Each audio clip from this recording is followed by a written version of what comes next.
Every city you burn, I'm gonna build one high.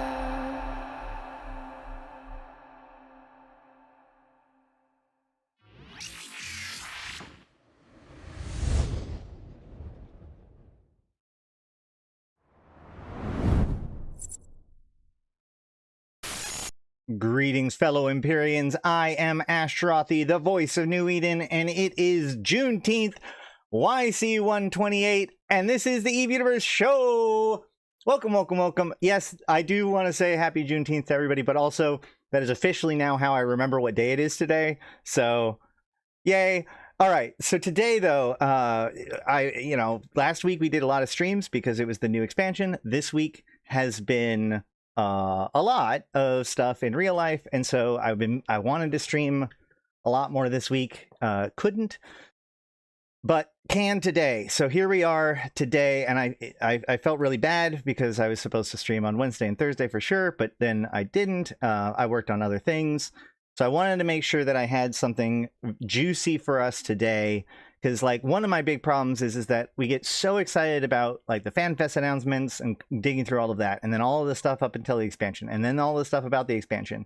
At a certain point, I'm now, like, just repeating. We are going to do, like, an update on where we're at with military campaigns.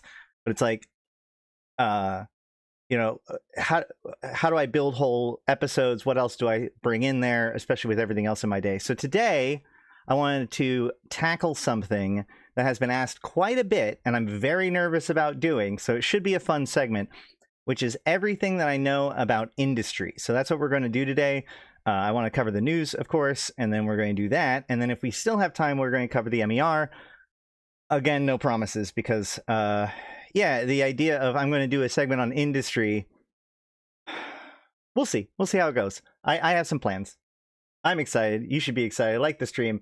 But first, we want to jump into the news for the day. It is Federation Day celebration time. And this is important for a few reasons. First of all, obviously, Federation Day, go Gallente Pride, all that sort of stuff. But more importantly, of the holidays, Gallente's Federation Day comes first. Federation Day, then Liberation Day, closer to in July, the 4th of July. Then you have, the MER and the Caldari are closer to, like, the end of summer, early fall kind of time period. I can't remember the exact dates for those, but they're later in the year. So Federation Day is the first of these holidays that celebrate kind of the founding of each of the four major empires. And the reason why this is important is because when they were focused on doing a lot more events, this holiday or these celebrations have kind of changed over time. Federation Day actually was, if I understand correctly, was first, as it was, Caldari Day is closer to Labor Day. That's true. So the thing about Federation Day, I think it was the first of the major holidays to be celebrated because it was, like a lot of things, these things start as player things. And then eventually CCP and now FC, officialize it, support it in some way or another. We see this in real life events too. E-Vegas went from a player gathering to an official CCP gathering to a player gathering again. Depending on whether or not CCP wants to officially support it or now FC wants to officially support it. Federation Day is one of those as well. It is also the one that's mostly been connected to the Grand Prix. So if you remember the tourism track during the Gallente election, that track actually comes from the original Gallente Grand Prix, which is that. So the players started doing their own Federation Day of getting together in Dixie and fireworks, or Luminaire rather, I think, fireworks, celebrations, etc., etc. CCP comes in and celebrates it by adding in the track, the racetrack, and then other things start to happen for other holidays. But then on this particular year, I think it was 2021, they really were focusing on, like, doing all of the holidays, like, more than they were before. Prior to this, most of the holidays were just like a login reward or a sales pack or something, and often that is all that these holidays end up as. But in this one glorious year, CCP was making all of them way more impactful. And this, of course, culminates in Liberation Day, which was where we were able to compete over who owned one of the stations in Minmatar near the Caravanserai. It's won by the Thucker. But that was like a big event with sites and everything to do. This is also, these times were the times where they were able to bring back resource wars when they did these 4 different empires, like when they really celebrated these events. And unfortunately, it was shortly after that like they rearranged things. So now who does events, who manages the annual events versus running the lore stuff, all that kind of gets shooken up. And so one of the casualties of this, this is why we only have holidays of Crimson Harvest, Capsuleer Day, and Winter Nexus, right? There was a whole bunch of others, the Easter event and all that stuff. But then after this whole shakeup, we only get those 3 core events for your annual events. And the holidays for the empires kind of faded back into basically just being an opportunity for FC to sell skins and, stuff like that. And of course, the player base continuing to celebrate them, which is where we're at today. But because this is the first one of this year, it gives us some clues as to how we're going to be celebrating these events this year. And this is something that I've been really interested in because of military campaigns, because of this new focus on the empires. One of the things I've been thinking about is how much they are going to play into these holidays. And I think that our expectation should probably be reined in, but this, especially this announcement here, I think gives us a lot of clues that we probably will see replicated in future holiday, or the other 4 empires. Okay, so here we go. Gallente Federation Day gift and special offers. Proud Capsuleers Federation Day is here, and the cluster celebrates the founding of the Federated Union of Gallente Prime with the increased tension between the empires you've seen recently, especially with the Cradle of War expansion. This is the perfect time to show your Gallente pride. In that spirit, a gift, asterisk, has been left for you in the New Eden store. So the gift is available for anyone who has played for at least 12 hours or more between the 19th of June 2025 and the 18th of June 2026. So if you've been logged in for at least 12 hours in the last year, effectively, you get this prize. Okay? Inside is your Gallente themed crate. You'll find fireworks, Skinner components, new character background, and 10 free Plex. I have not yet opened any of mine. We're going to open it just to see what it has in it. However, in HoboLeaks, we can see there are multiple new kinds of metallics, both limited and unlimited, and these kind of teal colors. So we're going to look at those plus patterns. I don't know what we're going to get in our box and whether or not there's anything about being lucky or not. We're going to have to find out. And then there's also this new Soaring Federation background image, which I think I should be able to get a better picture of it. Hold on.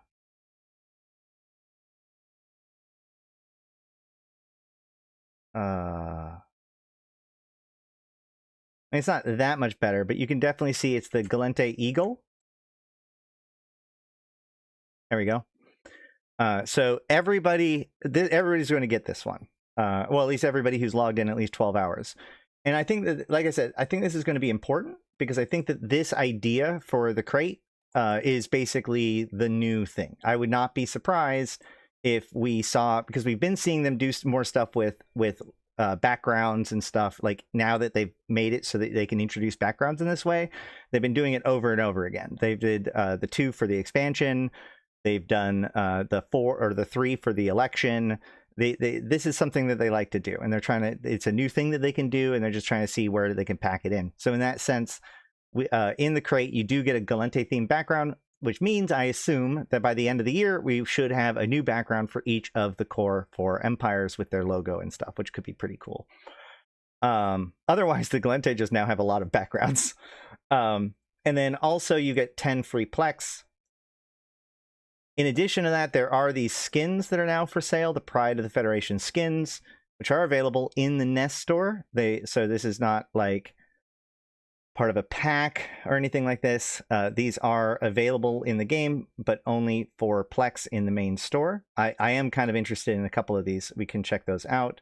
And then there's also a new expert system And it says, if you truly want to get into the spirit of the Federation, you can choose from a multitude of Gallente ships to fly. And the NES is now offering a new Gallente Pilot Expert system, which gives access to 53 skills and unlocks the ability to fly 15 different T1 Gallente subcapital ships for 7 days. Gallente ships in EVE Online are renowned for their heavy drone specialization and close-range blaster firepower, backed by resilient armor tanking. They excel at delivering massive, consistent damage in both solo and combat PvP. This is a fantastic way to try these out before committing to the full training queue. The expert system will remain available in the future too. So again, this is another clue as to where we're going right now, right? That subcapital expert system was a very interesting test as part of the Cradle of War. It's like, well, what happens if we give everybody everything for a little bit? And how much is it okay? So far, expert systems have tried to remain fairly reined in. One of the most powerful ones overall is the mining one, because it allows you an alpha to use a mining barge, which you normally wouldn't be able to do. These are very different. There's core skill operations, but hold on, let's see.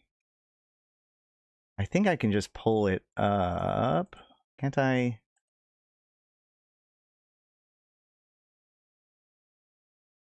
Expert systems. Browse expert systems. So Gallente Pilot is 53 skills. It lasts for 7 days, and it gives me access to everything up to battleships. And we can see that it gives me drones 5, which is absolutely critical for any pilot for Gallente. You have to, like, so many of the ships that the Gallente use rely on drones 5. I recommend it as one of the first level 5s that you learn. It does give, so it gives level 4, it looks like, in all of the Gallente ships. So basically, all of the T2 fairly good.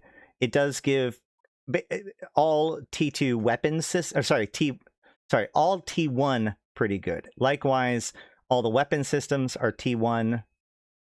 No, actually, I'm sorry. It gives basically all of the weapon systems that an alpha can use, right?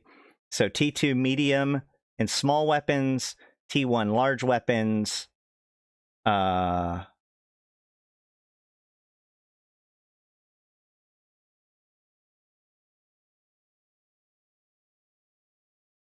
but not, hold on. We have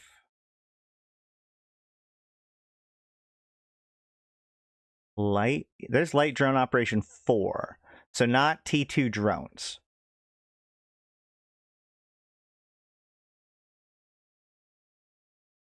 Medium drone operation 4. Yep. So T1 drones, T2 small and medium hybrids, and all ships up to battleship, and a lot of the pretty basic stuff for, how much is this thing though? 110 plex is a lot of plex. 110 plex is a lot of plex. That's going to be just about 1/5 of your Omega for the month instead. 110 plex. How much is plex right now?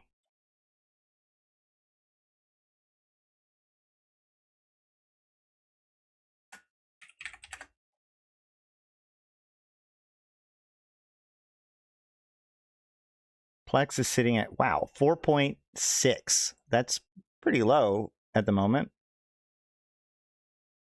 At least it seems low now. 4.6 times 110. So 506 million ISK. So if you can earn at least 506 million ISK in those ships, which is a pretty big ask. I'm not sure what you would even do in those to get that much. Because like faction warfare, you might as well not be using the expert system. You can train into faction warfare stuff too easy. The only thing that's really going to be big on is like, okay, well, I can bring like I can probably do like a Dominic's Navy and do mission running. But like the idea of doing 506 million ISK worth of mission running in a week does sound painful, especially with a largely alpha person. So I don't know. Could be useful under the correct conditions.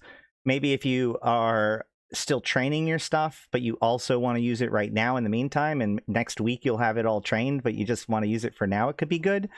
But otherwise, the point here is that I expect there to be one of these now being added over the course of the summer per Empire race, right? We're going to see a Caldari one eventually, and it would be very strange for there to just be the Gallente one.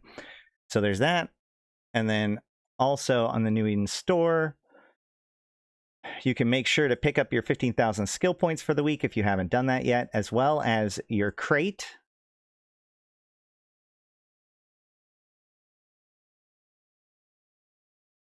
Nope, not that thing. Not that one. There we go. So let's open our crate. See what we get.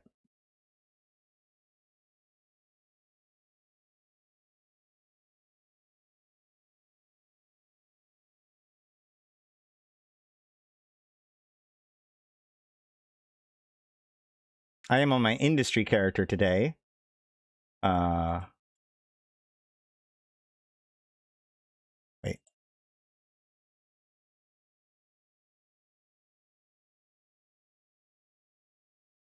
Redeem it. Open it. Okay. Okay, so this does just like it comes with it. Yeah. Okay, so there's no randomness to it, I don't think. It just comes with what it comes with, which is the Soaring Federation background, the Valor Viridescent Matte Limited. You get one of them.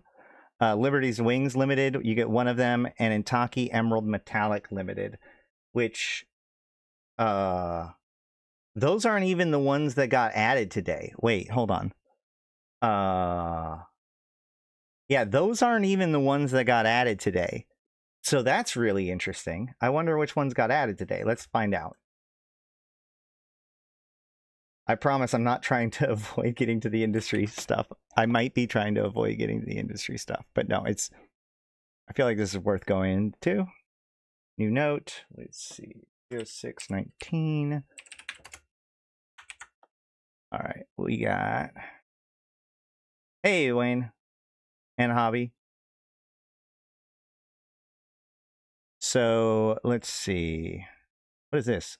Oh, that's the expert system. We have the Pride of the Federation skins. Let's take a look at them. Talos, Pride of the Federation. So these are purchased with Plex. They're not part of any pack or anything like that. Although there is a pack going on right now. Actually, before we look at these, let's just look at me when I avoid trying to get into the industry stuff. Relatable, yeah. There is actually another thing to talk about, which is that there is a sale on Plex right now.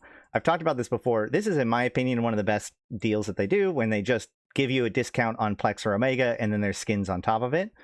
So in this case, you can get the Hecate skin for the 1,000 Plex bundle, then Hecate Jackdaw for the 1,500, Hecate, Jackdaw, and Talos for the 3,000. All of those plus the Naga for 6,000, and all of those plus the Oracle for 12,000, and all of those plus the Tornado for 20,000. So obviously those are, I mean, these are pretty good skins. We've looked at them for other ships and stuff like that before. I don't want to dwell on them too long. They do have some cool, like, extra stuff from Timbre, like extra effects, if I understand correctly. They've come out with these in different ways, and then so this is like, if you need the Plex, it's a discount on Plex, and then it also comes with skins. All right, but let's look at the new skins, because we haven't seen these before. So the Gallente Pride of the Federation, we have the flags. Oh, we have actually seen Pride of the Federation before. Hold on.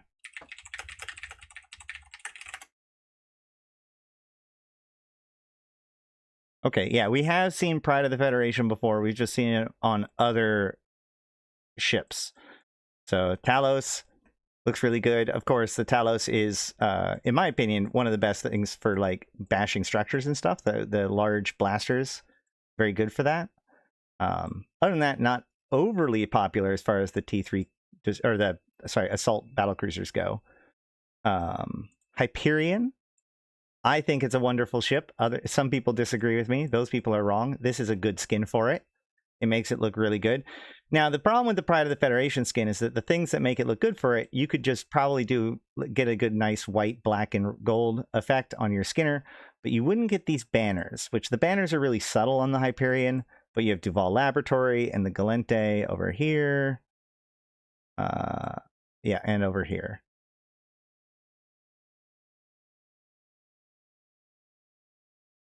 The Moros. Is that even on here? Hold on. Yeah. Oh, yeah, that's right. That's a different list.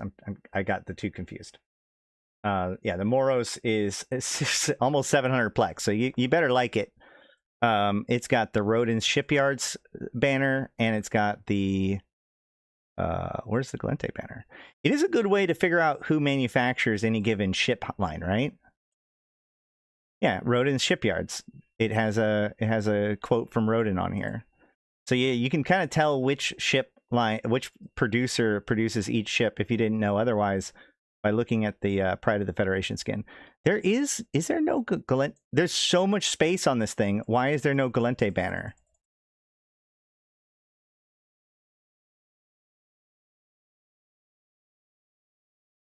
That's so strange. Okay, either way, I'm gonna not get too distracted.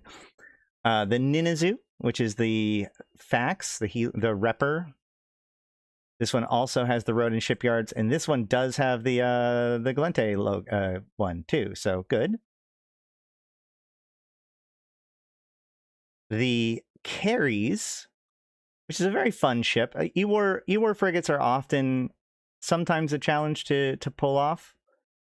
I feel like the Carries gets away with it more than a lot of the others because its Ewar makes it also kind of functional as a solo boat to a certain extent, unlike a lot of the other Ewar frigates.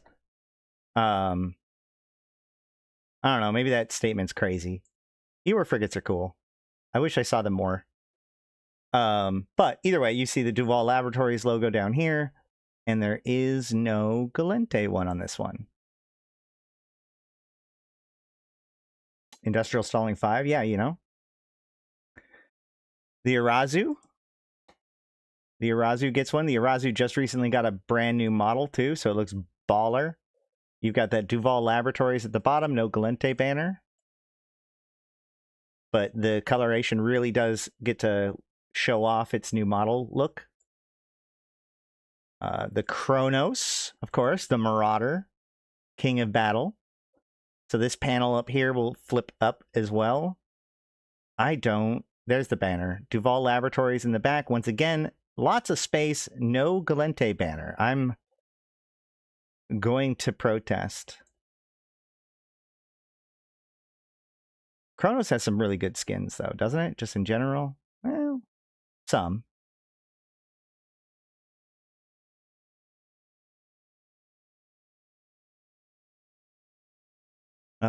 And the Hecate. This is the one that jumped out at me. This one is actually only 250.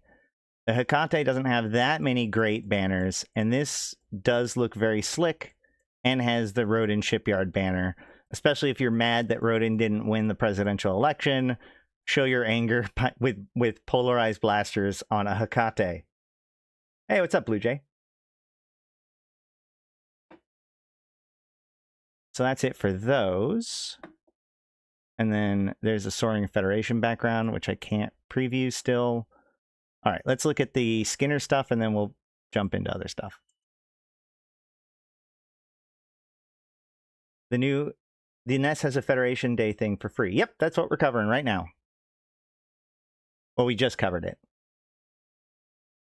Okay, so collections, design elements. We're looking for Defiant Ochre Metallic.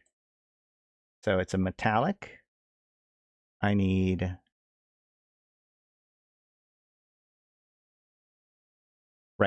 Right. Can't do it that way. Got to do it this way. Actually, it's good. It'll be good to look it up in the nest too. Let's see, or in here too. Let's see if they actually have it. What's it called? It is called Defiant Ochre. Uh-oh. I don't think it's here yet. Is it anywhere yet? Interesting. Okay. I can at least see it, right? Let's pick another ship.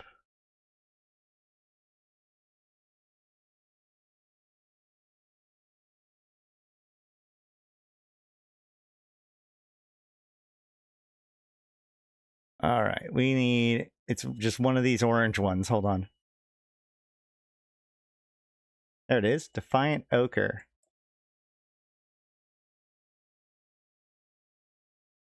Defiant Ochre, Radiant, Resolve, Violent, Resolve, Reclaimed, Ascendant.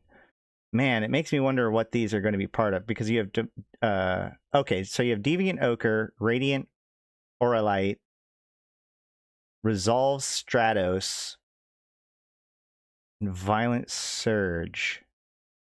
All right, either way, so this is very gold, like a very yellowy gold, like a yellow. It's Defiant Ochre, then Radiant Auralite, whatever. That's also like a goldy gold. Wait, Radiant Auralite Satin is showing up on the metallic?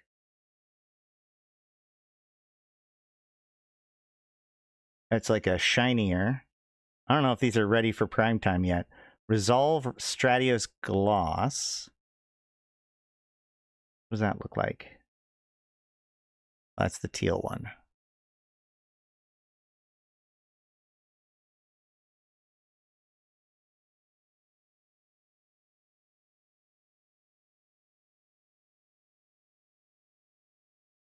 That's fine. Very normal. Violent Surge Metallic.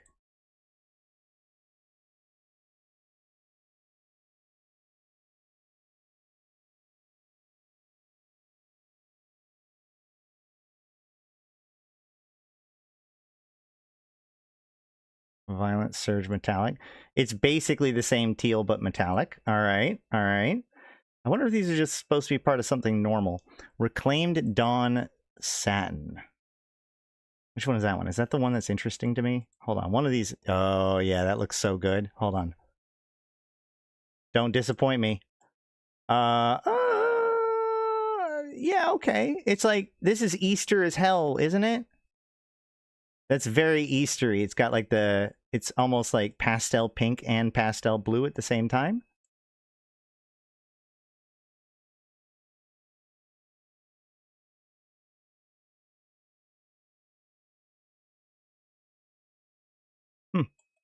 Very interesting. And then Ascendant Zenith Gloss. Yeah. Ascendant Zenith Gloss.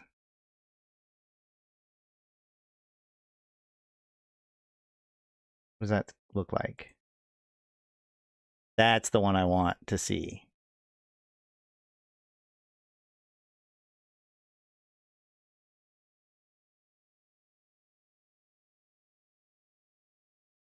Ooh, okay. So this is like, so this is a combination of the two other colors, right? So we have a bunch of teal colors and we have a bunch of yellow colors, and then we have these ones that kind of mix them. Especially this one really mixes the two colors together. So for me as a multi-boxer playing on low resolution, I feel skins are pointless. Not every part of Eve is for everyone, as it turns out. No, I personally, like, it's, you, as a person that spends a lot of time just sitting in a Plex, I like to be able to look at all of the different ways that the light plays off of my various different, ship skins. All right, either way, I think that that's it for that, though. Wait, then there's these logo, these image, or these patterns, but Remnant Dominion, that sounds spooky. Some of these sounds very spooky names. All right, we'll have to see how those all actually get introduced into the game, though, because these ones that we got today are not those. These are like from the election and stuff. But the new one is the Soaring background, or the Soaring Federation background. We do get that, and you get the 10 plex, so make sure to get those. All right. Also, since we're covering other things right now and I'm doing everything that isn't industry yet, there is a new, well, not new, but we have reverted back to the Season 1 faction campaign sheet spreadsheet. I posted it, should be down below. It was pointed out that by the time I put out my video about breaking down the Cradle of War stuff, the really awesome website that I was using is no longer up. So we reverted back to the sheet. So I wanted to make sure to put that here. And I also updated the edited video that came out yesterday with that information. There is an edited, the cutout version of the video for the Epic arc. It's currently available for members and will be available to everybody else probably later tonight or tomorrow. So there's that. In the patch notes for today, we have the stuff that we just talked about, the Pride of the Federation skins, the Gallente Pirate Expert System, the Federation Day Celebration Crate. There has been some changes to the text, and this does cover the fact that, I am coming out with a new video talking about how the Epic arc is worth doing now. They've actually made it even easier.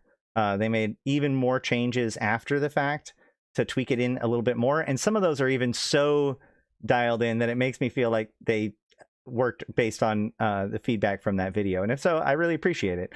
But it looks like even more tweaks and fixes have been put into it to make it even more, not just doable, but pretty seamless for somebody who wants to do it now. But other than that, it's been a pretty quiet week for patch notes, right?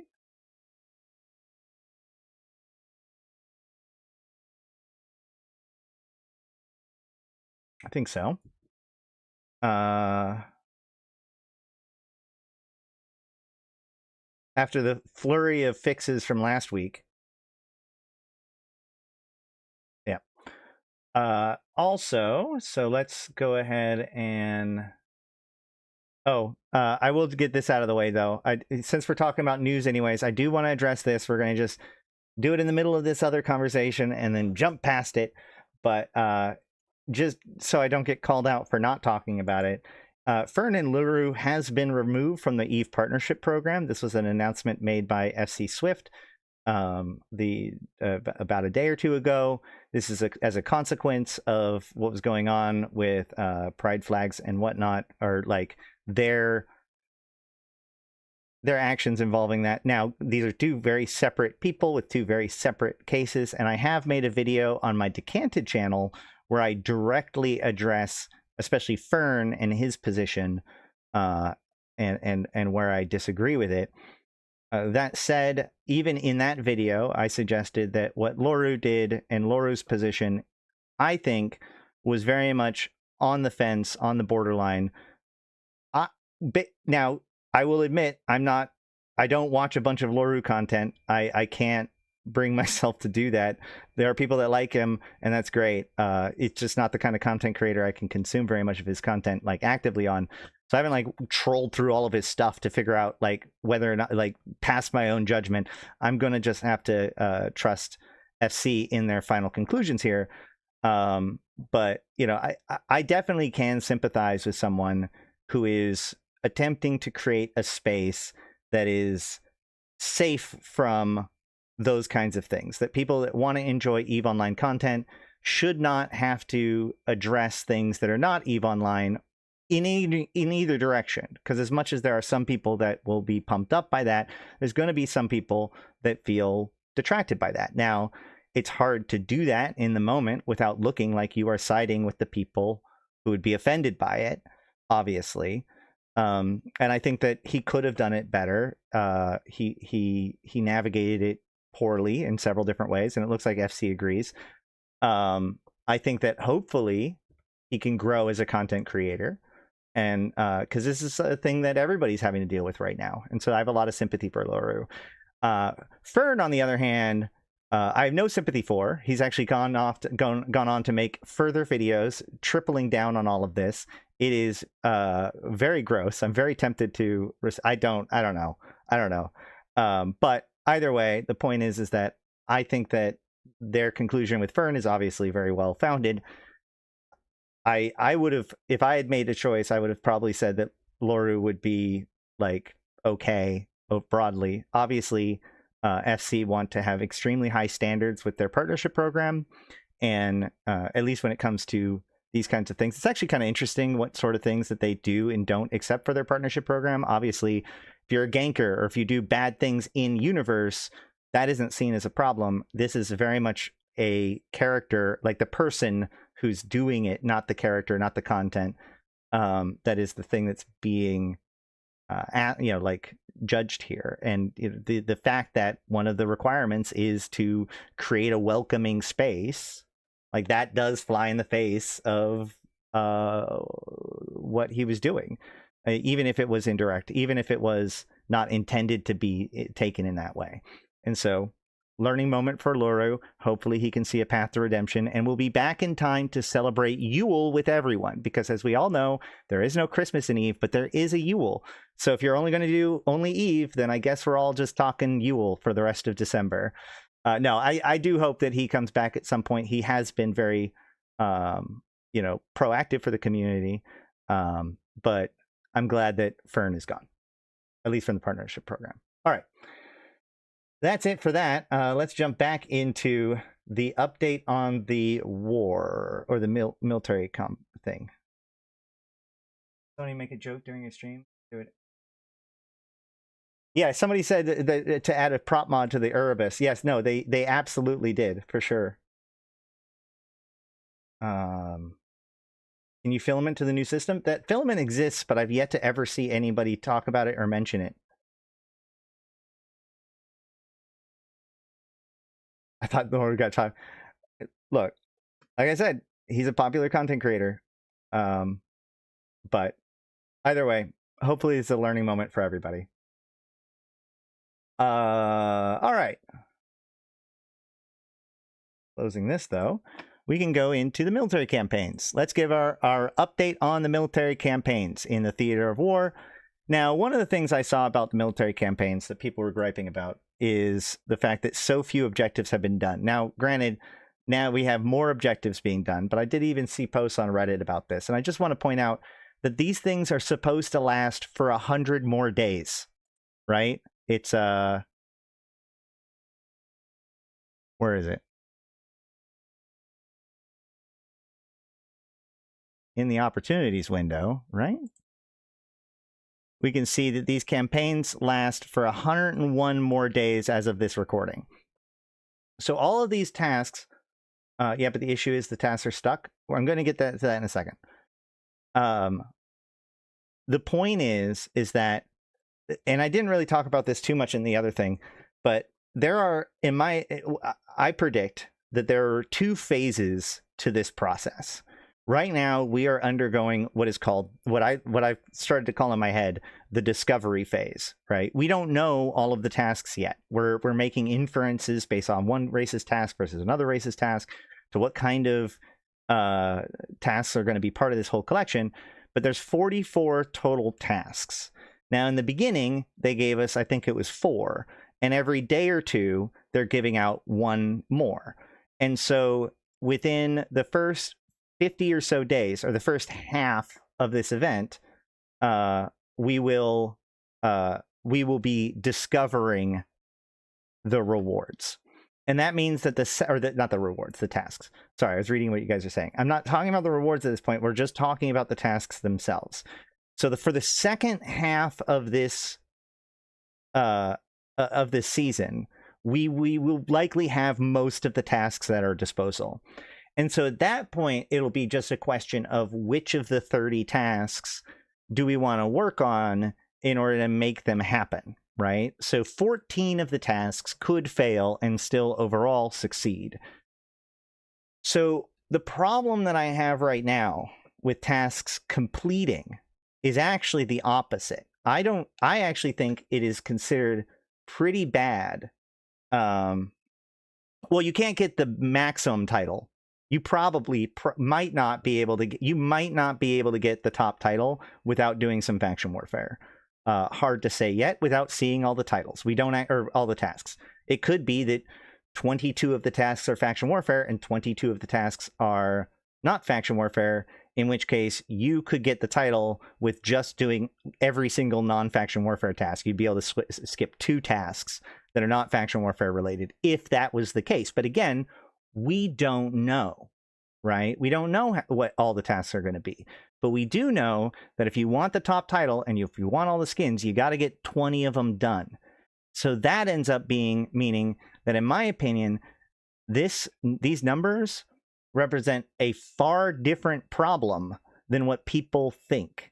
The issue here is that there are now 4 tasks for the Caldari that you can no longer get credit for, right? These tasks by the Caldari that they have already completed. If you wanted to start it right now, if you're making a new character or you getting back into the game, like, oh, it's been a week or whatever, right? If you come back here, this task to doing faction warfare, sorry, man, it's already done. You don't get it. This one for courier missions, I've seen people over the last couple of days, people, like, especially as it was being completed, people that had this task already got so confused because continuing to do, like, they did the mission, but they didn't get any credit and they didn't know why. The reason why was because the task was completed overall. And that's a problem. He couldn't accept it he couldn't complete his task anymore. He now doesn't know what to do about it. Whatever. Also, there were other people that were trying to join the task because it was still showing as being visible. And so you could still join it. But then it gave you the error that you had 10 tasks already, and that's your maximum that you could have. Even if you didn't have 10 tasks, that was just the error that was thrown. There's just all these kinds of problems. And so the real issue here is if tasks get finished too early, then people that show up later in order to try to participate will be unable to do those tasks. And I actually think that what's going to happen is, towards the end of it, you're going to get people that want to go out and do stuff and are mad. Like, it doesn't make any sense to them why they can't go do this task. And the answer is because it was already done. But then when you look at this, you see that there's an even more interesting problem. Some people have been complaining that it takes too few Caldari people to complete a task and too many Amar or other people to do the task. Like, Amar have a security mission that takes 15,000 people doing a mission because it's only 1 mission requirement. And we talked about this before, that I think it should be a 10 mission requirement or something. Maybe that cuts it down a little bit. So that way, also it makes it so that it doesn't, 1 mission feels so unrewarding to, like, okay, I'm going to go do that thing because it's telling me to, but then you only get to do 1 mission. And that feels very lame by its own right. But the problem is magnified here, where you can see that only 475 people total, characters total, which again, this is a level 1 or 2 distribution mission.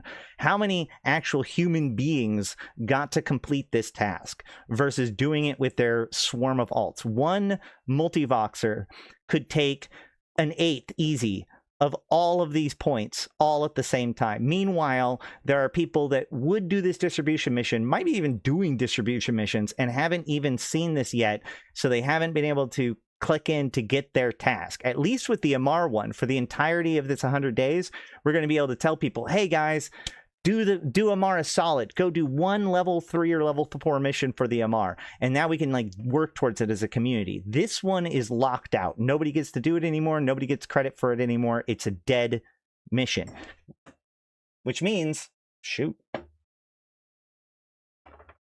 if the Caldari finish too many of their missions too quickly, they're not going to have anything to do. They're not going to have anything to reward people with for the for the later parts of this this season. Which really, in my opinion, I think that that's the part of it that in the end might bite them in the ass.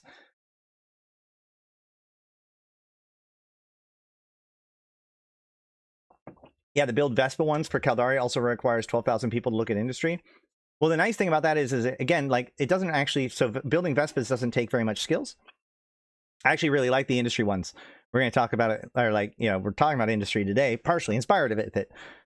But, like, the nice thing is that the industry ones, in my opinion, is actually a really cool idea, because, like, it makes it so that getting the minerals there is useful, getting the BPCs there is useful. Eventually, it's going to be like, hey guys, as a alliance. So one of the things that keeps frustrating me about this is, like, being able to like engage with this from a organizational level instead of as an individual member level. And these industry tasks are one of the few ones that are really good. So now you have to build Pioneers in Gallente space, Vespas in Caldari space, Valkyries in Minmatar space, and Dragoons in Amar space in their military bulwarks.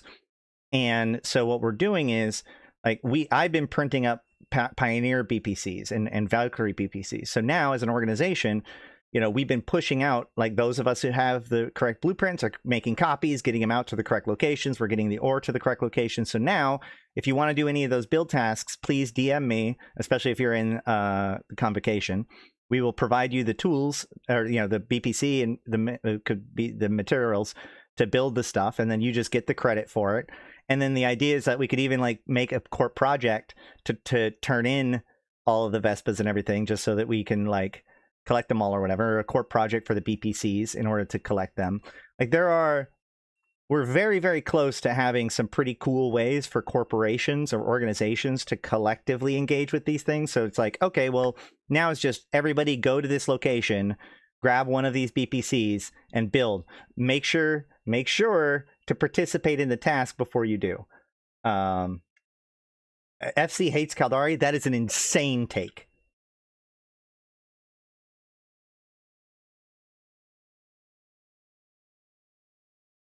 I sniped that courier task when I saw how few people could get it. Yeah, it's crazy. All right, so let's look at what we can do right now in the military campaigns if you're interested. So again, for the MR, we can see that you can build, infiltrators now. So there's building Dragoons and building infiltrators in the bulwark systems, which I recommend just the HQ systems, Mehator, Intaki, Ammo, and I never remember the Caldari one. The plexing one is done. Yeah, okay. You have to do the level 3 or 4 combat mission, which again, we need 15,000 people to do it. 2,000 people have done it so far. So we need everybody who can do a level 3 or 4 MR mission. If you've got enough standings, do your part to help us build the Divine Exchange. The 2 build tasks. These destroy Minmatar and Angel or like the destroy in the war zone that requires the Navy stuff. I'm just not even paying attention to those. I don't consider them like viable to do. Hack in Amar bulwark, unless you're like intentionally doing it. Hack in Amar bulwark. So the bulwarks, you can do any site in these, but these are particularly the Shadow War sites. So make sure to bring a combat, like, Navy issue exploration frigate. And I will say, having done this now with Malak with a couple places, bringing a buddy to manning these things is beautiful. And because it's 4 containers hacked, 2 manning it means both people get their task complete in a single site. Hack and Amar low sec is a little bit more broad. It's anywhere in low sec. Now, this does not require faction warfare, but if you are in faction warfare, then you could do the rearguard data sites, but those you usually only get to hack 1 can anyway, so that's not actually optimal. This is just an good old-fashioned roam around low sec and hack relic and data sites. Just make sure, since you are in low sec, that you don't go to special sites. Make sure that all of the sites have the name of a pirate faction in it, and if they have a covert in the name, be very, very careful about it. But otherwise, you know, hacking in Amar low sec. So it should be probably Blood Raiders in most of them, maybe some Sancha. And then in 16 hours, we get another agent mission task and a destroy rats task. Oh, and there's, of course, the Mine Raspit, which is the mining task within, or the mining, you know, there's the 4 empires. Each of them have their own bulwark mining sites. Of course, this is the Amar bulwark mining site. This one has been going on for like ever, hasn't it? 448 million units, so much, but it's at 81%, so it's getting closer and closer. For the Caldari, we have the building of the Vespas.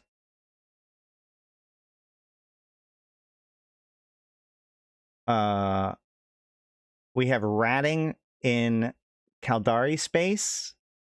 This one's going to go by quick, probably. Well, let's see. 1,000? No, 10,000 people have to do it. So it isn't going to go quick, but you do need to go kill 26 rats anywhere in Caldari space.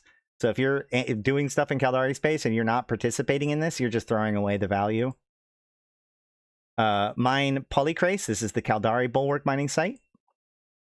Remote repair in the war zone. Okay, so that's interesting. I mean, you could just spoof this if you have a buddy, but, you know, just get out there and rep some people. This doesn't... This remote repair in the war zone does not require you to be in faction warfare. How many drones do you need to build for the task total? So yeah, remote repair does not require you to be in faction warfare, and then another agent mission is in 2 days, and manufacture is in 4 days. So they don't have a new task coming up right away. Going back to the MR one. What was it? How many drones? Infiltrators. You need to build 50, and there needs to be 600,000 total. So a lot.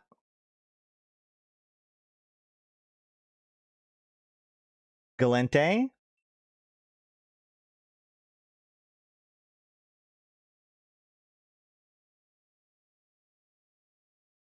We have the Pioneers in Galente Bulwark. And then the plexing one, which is pretty simple. This is 12 plexes. So faction warfare. You need to do a level 1 or 2 combat mission. We need 9,500 people to do a level 1 or level 2 Galente combat mission. Come on, man. Everybody can do a level 1 or level 2 Galente combat mission. Just knock it out really quick. The hacking in Galente Bulwark, just like with the other one. Although, wow, that's a lot more cans. Jiminy Christmas, that's a lot more cans. So this is like, especially since it's only in the bulwarks, you're really going to have to sit down and hack a bunch of, like, you and a buddy or whatever, just hunt those cans. Now, you have... 110 days to do it or whatever, but like a lot of people are going to need to do that. That's so many cans that are required to be hacking for them to be contained in only the bulwarks.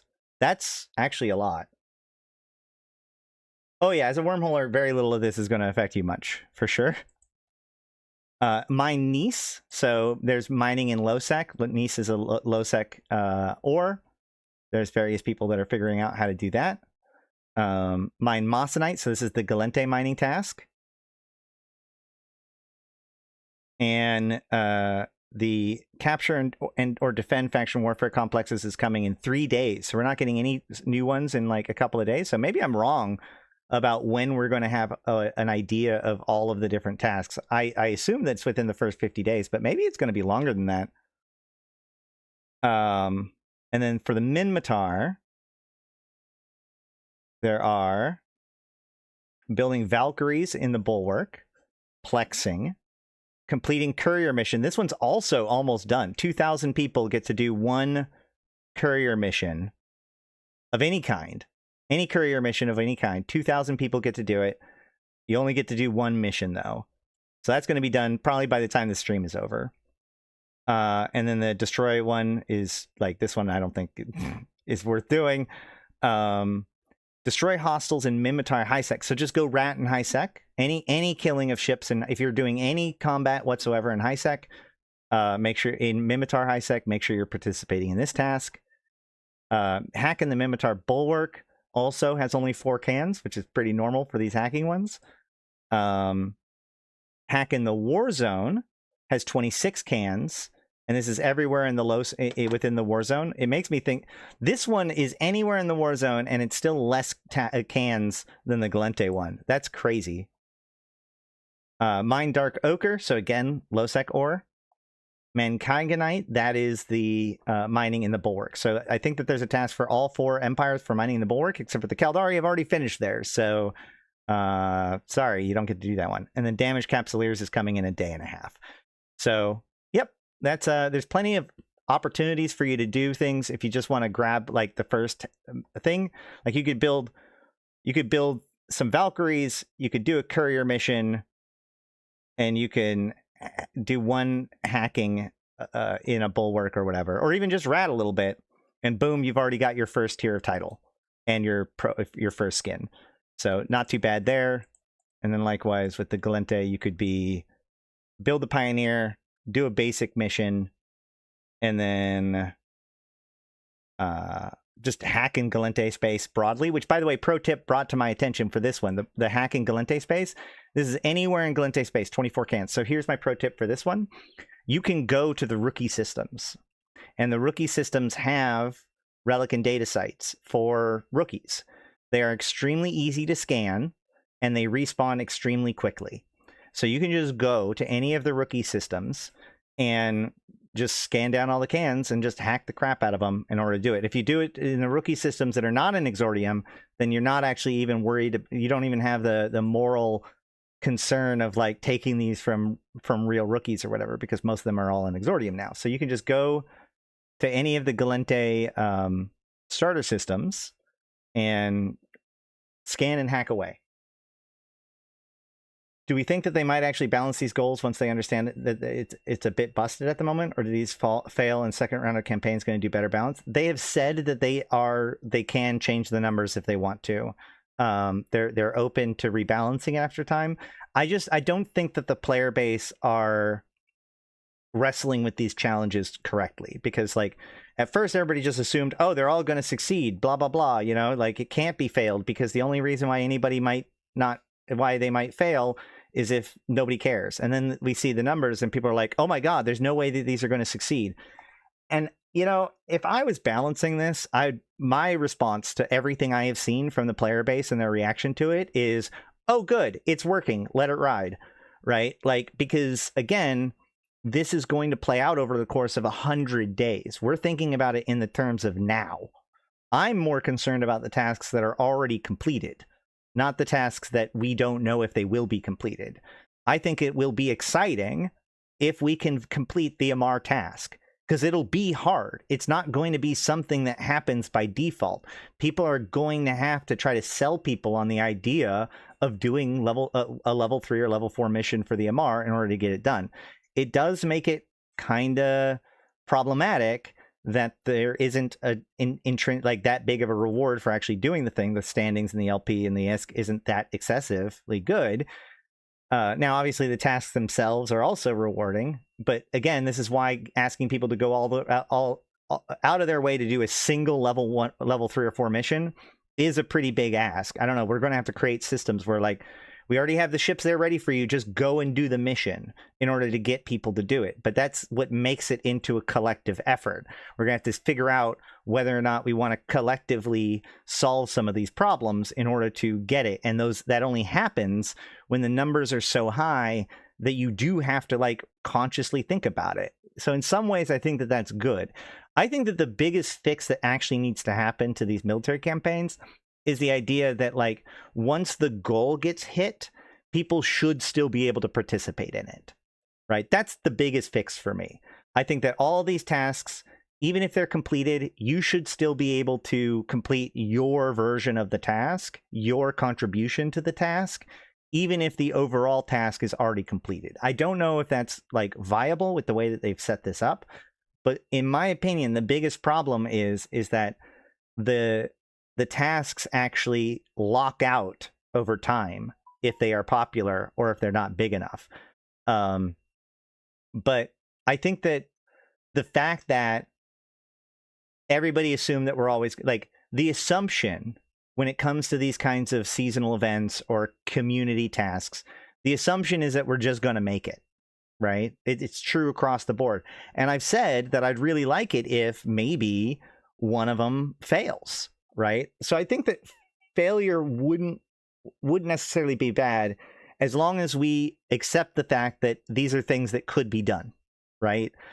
The issue is that if there's too many things like 15,000 people running one level 3 mission, if there's too many of those that we feel like that is the deciding factor, then we could theoretically be like, well, what did you want us to do? We did everything we could. We threw ourselves at it, and it still failed. You don't want that to happen, but you also don't want it to feel like it happened just by default. You want there to be posts on Reddit trying to convince people to come do a single level 1 or level 3 or level 4 mission for the MR.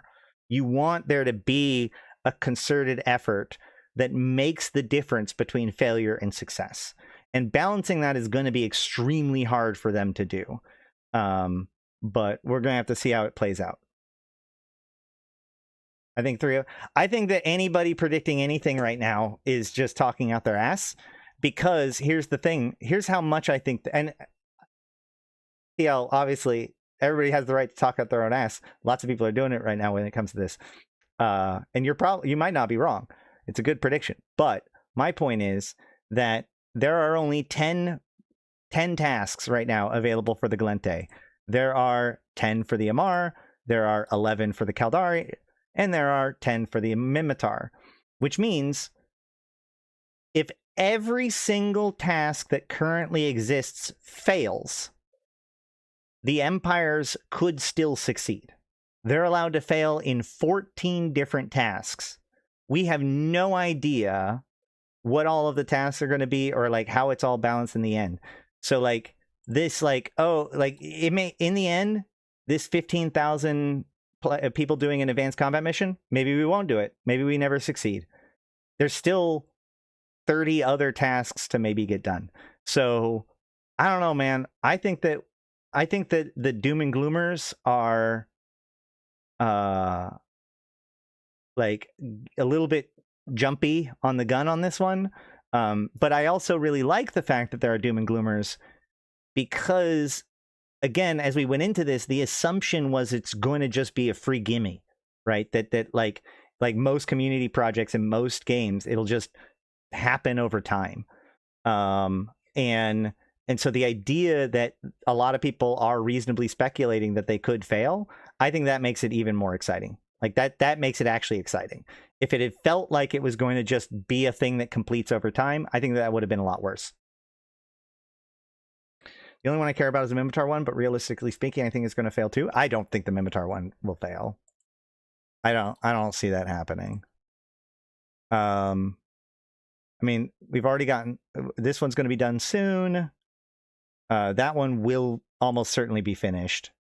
Even with that many contributors, like, I don't know, that's a lot of contributors, but I think we could definitely do it, because again, it's just like, here's a BPC, here's the minerals, produce the thing, turn it in, I'll pay you ISK for it, whatever, and then now it's rewarded. The courier mission's about to finish.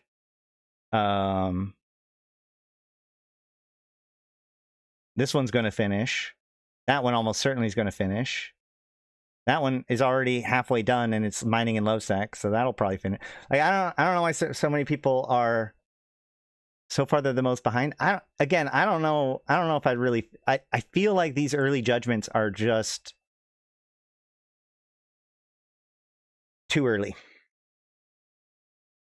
Only one has been worked on is MER. I haven't even considered any of the other factions. Maybe I need to start looking at the other ones. I think I'm at 5, 5, and 5 now. I'm gonna have to go double check on Ash. If the faction warfare community gives it all, but it's still doable, it's not doable because you need to convince 2/3 of the Noblox to haul ass to HiSec in order to do a mission that's not rewarding. I think it would be easier to convince the nullsecers to go and do a mission that's not rewarding than it would be to make the faction warfare guys go do a mission that's not rewarding. I don't think you guys... That's the other thing I've gotten out of all this, is that people do not understand the relationship between faction warfare pilots and their host empires. Because like we saw this, especially in Galmil, we saw this with the insurgency. It's like, oh, well, why won't Galmil come and defeat the insurgency so we can mine this rocks? And I'm like, because Galmil likes ganking miners too, guy. Like, I don't know what you're talking about. These are PvP pilots.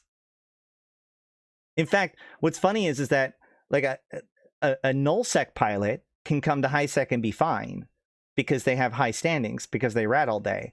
a faction warfare pilot, a lot of faction warfare pilots, especially the hardcore ones, the really, really loyal ones, the ones that you're thinking about when you think about the people that would go the extra mile for the good of the Gallente or whatever, the people that bleed Emerald, they're pirates. They're not able to go into high. Anytime we had something in high sec, I would have to buy a whole bunch of the Concord dog tags in order to fix people's standings enough to be able to go and do it. And even then, it was difficult to convince them to do it because they didn't want to fuck up their bad standings. They liked the fact that they were pirates. Either way, whatever, doesn't matter. I will only ever be doing the non-faction warfare part. There's no way I'll join faction warfare again. That's too bad that you feel that way. Faction warfare is great.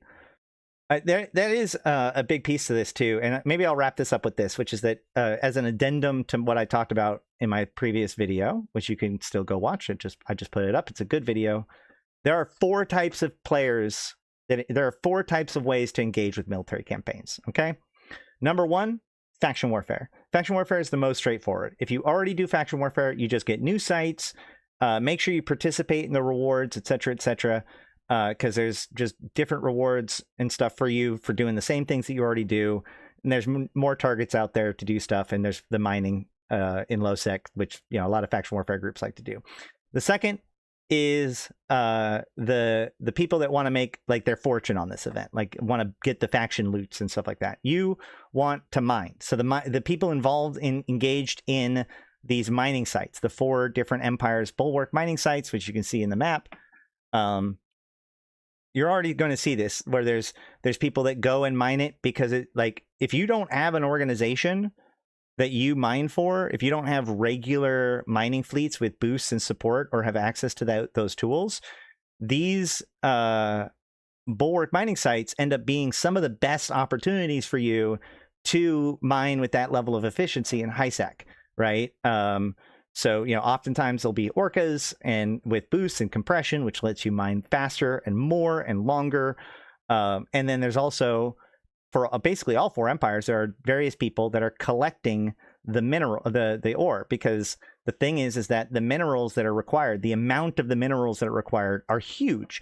And so there's these big programs that'll just buy the ore back from you. And of course, if you want to run one of these programs, if you want to, you know, run public fleets and boost and, you know, coordinate and, you know, harvest this massive amount of ore from everybody and make sure you refine it efficiently so that way you can get as much minerals as you want, then you can be one of the people that gets those faction mods and all that stuff. So that economic side, that's a different way of engaging with the event or with the military campaigns in a way that doesn't involve the actual tasks themselves. I mean, sometimes it does, it can, but like, you know, whatever.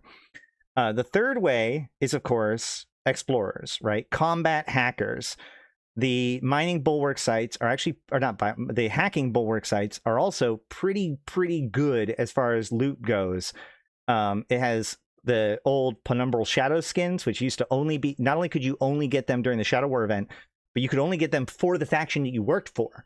So there's a bunch of skins that are now out that people could not have gotten all of them, right? Like Ashrathi only has the Gallente ones. And so now I want to hack an MR and Mimitar and all that stuff and like hack, because I think you have to hack the enemy cans. I'm not even sure if this is 100% true, but it feels like when I hack in Mimitar space, I'm hacking Amar cans and I get Amar penumbral shadow skins. But either way, the point is that that's all valuable too. That's another way to do it. If you're in exploration, especially if you buddy up with a partner, doing those sites can be a really fun way of doing combat exploration, as it were. And then, of course, the fourth way is the achiever, you know, just trying to look through every single day and figure out which of those tasks to get your titles, to get your rewards, to get your skins. You know, if that's for you, then that's for you. And nobody will ever be able to take those things from you. You'll get those titles, you'll get those skins. Now, granted, those skins could theoretically come out in other ways, but you'll always have that achievement. You'll always have that title, and you'll be able to like put it up on your wall that you did it for each season to go, right? Those are the 4 different ways of engaging with the seasonal stuff, with military campaigns, as of right now. So, yeah. All right. Now then. Do remember to tip your orcas or porpoise. That's true. I'm a friendly orca, ice all day long, free of charge. Yeah, well, yeah, for sure, for sure. I'm just saying, like, these are awesome, like, community building locations.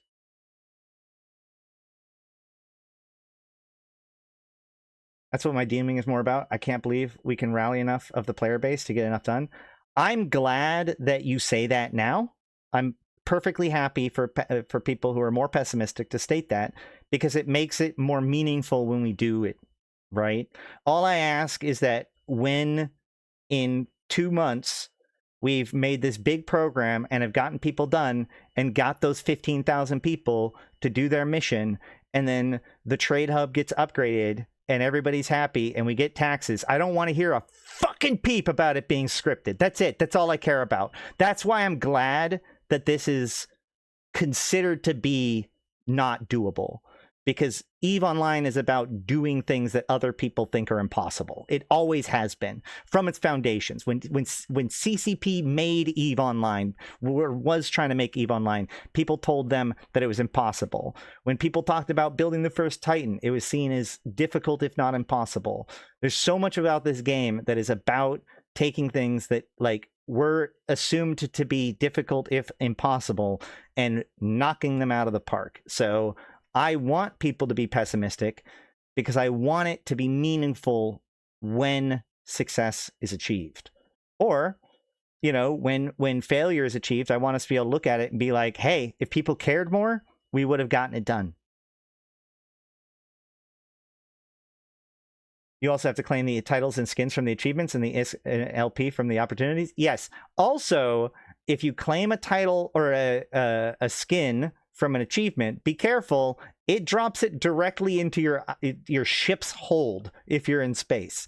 So if you're out there doing your faction warfare or whatever, and you know, oh, look, I got it done. Boop. Yay. Make sure that you don't die. Open up your, you maybe just redeem the skin right then or whatever. But like, just beware. It's the first time I've ever seen that happen before. If you redeem an achievement skin, it for now goes directly into your ship's hold, even when you're in space. How do you apply titles? You choose your title by going to personalization. Uh-oh, now I don't know. Hold on. Decorations. Yep, character, decorations, titles. And then you select which title you want.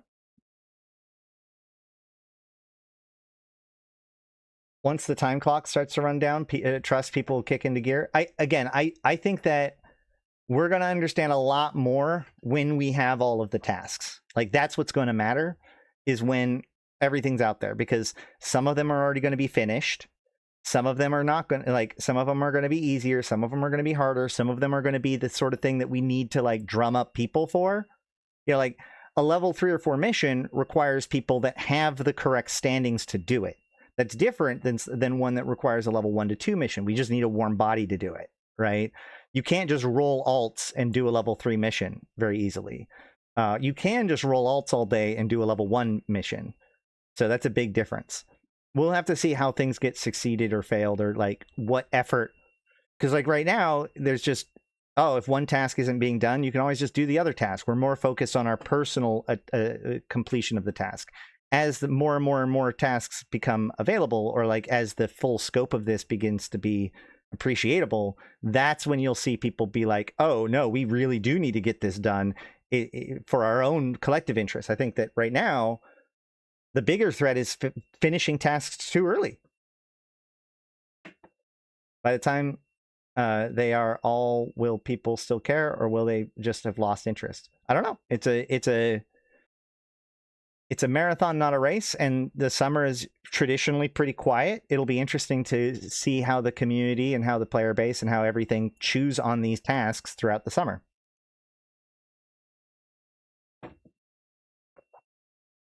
All right. Any more about this?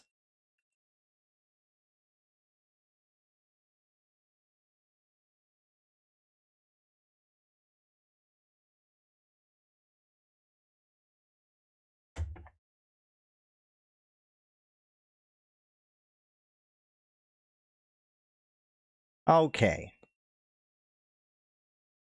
Not sure if you shouted out already, but everyone needs to go to the nest to get their 10 free plex. Yep. Make sure you get your Galente crate, your 10 free plex, your background, and the Skinner elements for sure.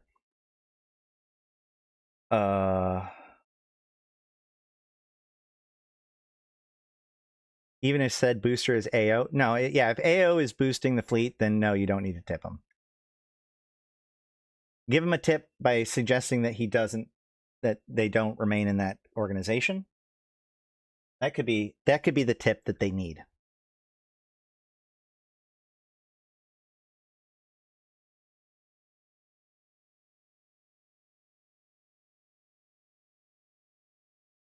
All right. Here we go. Today, I want to take on the challenge of explaining industry. I've made plenty of tutorial videos on fitting ships, on different weapon systems, tank systems, piloting styles, etc., etc. But I have avoided talking about making like a main industry guide. I've made a kind of a smaller industry guide at one point. And you should check out all of my tutorials back on my stream, or on my YouTube channel rather. But today I want to kind of just do an overview of T1 and T2 industry specifically, to talk. Now, this isn't about explaining in detail. This is about giving you the tools that you need in order to make good decisions in industry. All right, that's the secret here. That's the goal. We're going to have to see whether or not we get it done. If you're watching this after the fact, just know that I've recorded these live on YouTube with an audience, so they should be chipping in whenever I get something wrong or I'm missing something. But without further ado, let's go ahead and jump in. Actually, let me see if the chat is even working now that I think about it. Yay, chat is working. Okay, so let's talk about industry. The first thing to talk about when it comes to industry is what is industry in EVE Online. The biggest thing to talk about is what industry isn't, okay? Industry isn't crafting, right? For the most part. In a lot of video games, you're going to craft in order to like build a cool item or whatever, but like it's about bringing in like maybe really rare ingredients and piecing them together to build like a cool like meta item or whatever. And some things are crafted that go onto the market, some things are not, but the whole point of like most crafting systems is like bespoke items, right? Industry isn't that. It isn't about creating one thing at a time most of the time. Industry is about things at scale. Okay, that's the difference between like crafting and industry. That's why, you know, people sometimes will be like, oh, why can't we put our names on our industrial, like the things that we build or whatever? Because like overall industry is about things at scale and things that are abstracted for mass production. Okay, and in general, the main categories for industry would be Tech 1, Tech 2, Tech 3, and some other stuff, including reactions, but we'll talk about how that relates into the other stuff, right? So Tech 1 is basically everything else that isn't Tech 2 or Tech 3. So it's all the base stuff, right? So this represents all of the Tech 1 ships, all of the Tech 1 modules, but then also most other stuff, things like tractor units, you know, any kind of deployables or you know, whatnot. Tech 2 represents advanced stuff that requires what's known as invention. Okay, well, Tech 2 blueprints do exist. Tech 2 actually takes a Tech 1 thing, like the blueprints and the information about a Tech 1 object, and then there's a research process that usually involves data cores, and that comes out with a Tech 2 item. And Tech 2 items often require extra doodads for their production. And then Tech 3, which isn't, I'm going to avoid going into too deep today because I don't have as much experience with, is a lot like the other two, but rather than inventing off of a Tech 1 blueprint, you instead reverse engineer from sleeper parts, which gives you the blueprints, which you then use for production. Okay, so we're going to start with Tech 1 industry, the basic stuff. And one of the biggest things about this is that, like, why might you want to get into this? Now, this is catering mostly to newer players or whatever. One of the things that you might hear a lot is this idea that minerals that you mine yourself aren't free. And this is part of the whole process of like not only the way of comprehending how industry works, but also making your decisions about it. This is kind of the argument about it, which is the idea that like things require inputs, things are outputs. The values of the inputs versus the outputs are often important, right? That's where your profit is. And because of the way that Eve works, they are not often balanced. And to make things even worse, you as a newer pilot do not have access to all the same skills and resources that experienced pilots do, right? Now, the good news is that when it comes to industry, material cost is not necessarily skill related. So the same person using a blueprint and in the same location, doesn't matter if they have max skills or no skills in industry, as long as they can start the job, it will cost the same amount of material to build the thing. That's based on the facility and the blueprint. Now, the cost, as far as like the fees and stuff, that can be affected by skills. But the nice thing, especially with like military campaigns, they need you to build stuff, right? That doesn't actually take very much skills or any skills at all, as long as you have the BPC, as long as you have the material. So let's jump into the basics of how to build things. Okay, so level 1 complexity, basic T1 stuff. You open up the industry window, and this is going to have you all of your facilities, all of your blueprints, all of your jobs, etc., all going on. Now, I have a lot of blueprints here to choose from, so that way I can pick and choose all kinds of different stuff. So let's just go ahead and look at a blueprint. This minor one, right? This minor one blueprint. Now, this is obviously a mining laser, right? So if you have this blueprint, and then you have these materials in the same location, right? Then this stuff turns into this guy, right? So you can see if I have 1324 tritanium, 481 pyrite, and 119 mexilon, plus this blueprint all in one facility, and that facility has manufacturing capabilities, then I can click this, and in 10 hours and 12 minutes, I will have a minor 1 instead of these materials. And it will cost me 961 ISK in order to perform this task. Okay. Now I can't do this because I don't have the materials here according to this. But if I switch this to, this is the wrong, hold on. I need a better BPC.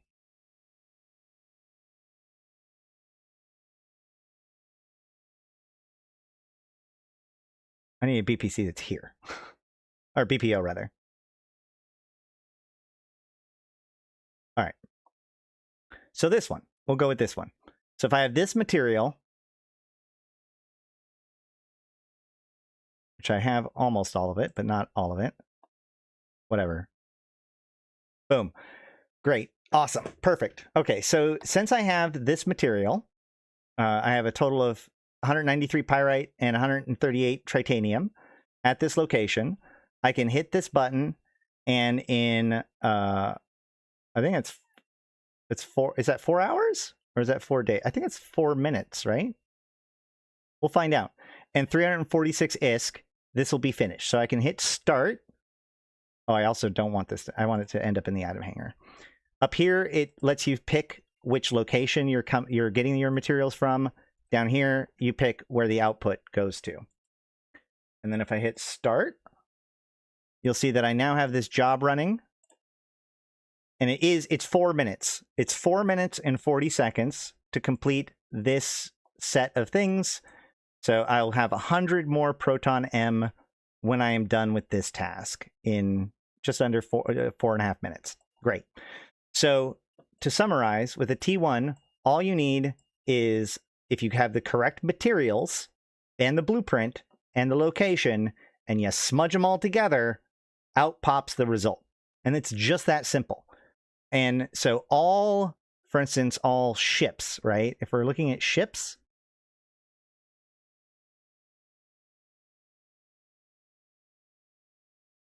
oh my gosh.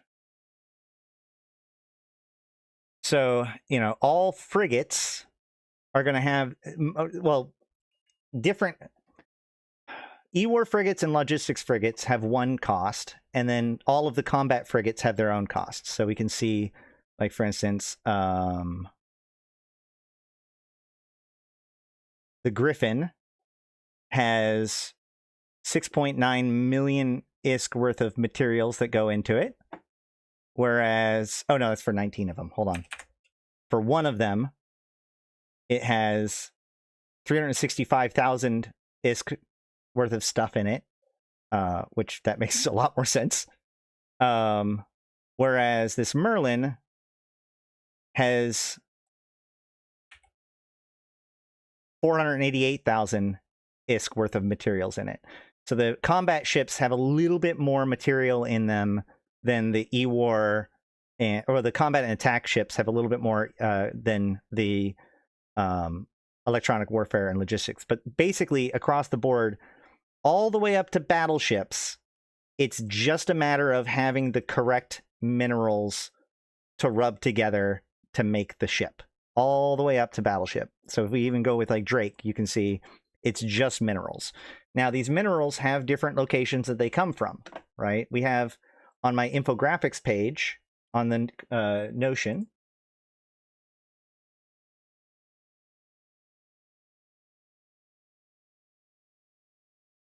I'm not going to go too deep into extraction, but here we can see that, and this is slightly out of date, but here you can see that there is a chart that shows all of the different minerals and what kind of rocks give those minerals, what area of space those rocks come from, and what crystals that you need to mine in order to mine those efficiently.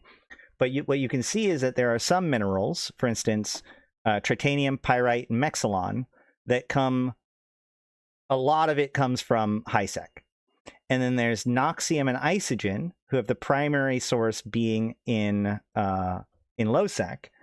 And then you have Zydrine and Megasite, which have a primary location of nullsec, right?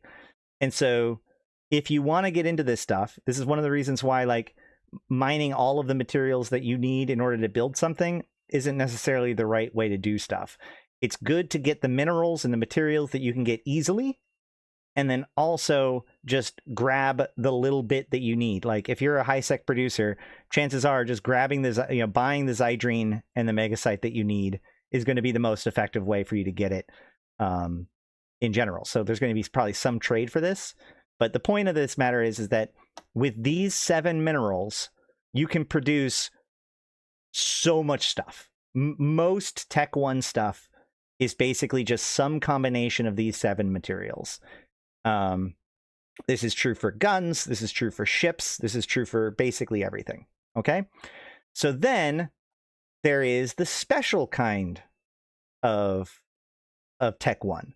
There are some Tech 1 that require some additional resource on top of that. And the big 2 that stand out to me are the Triglavian and Edencom ships. Okay? So Triglavian ships, like the Vedmak,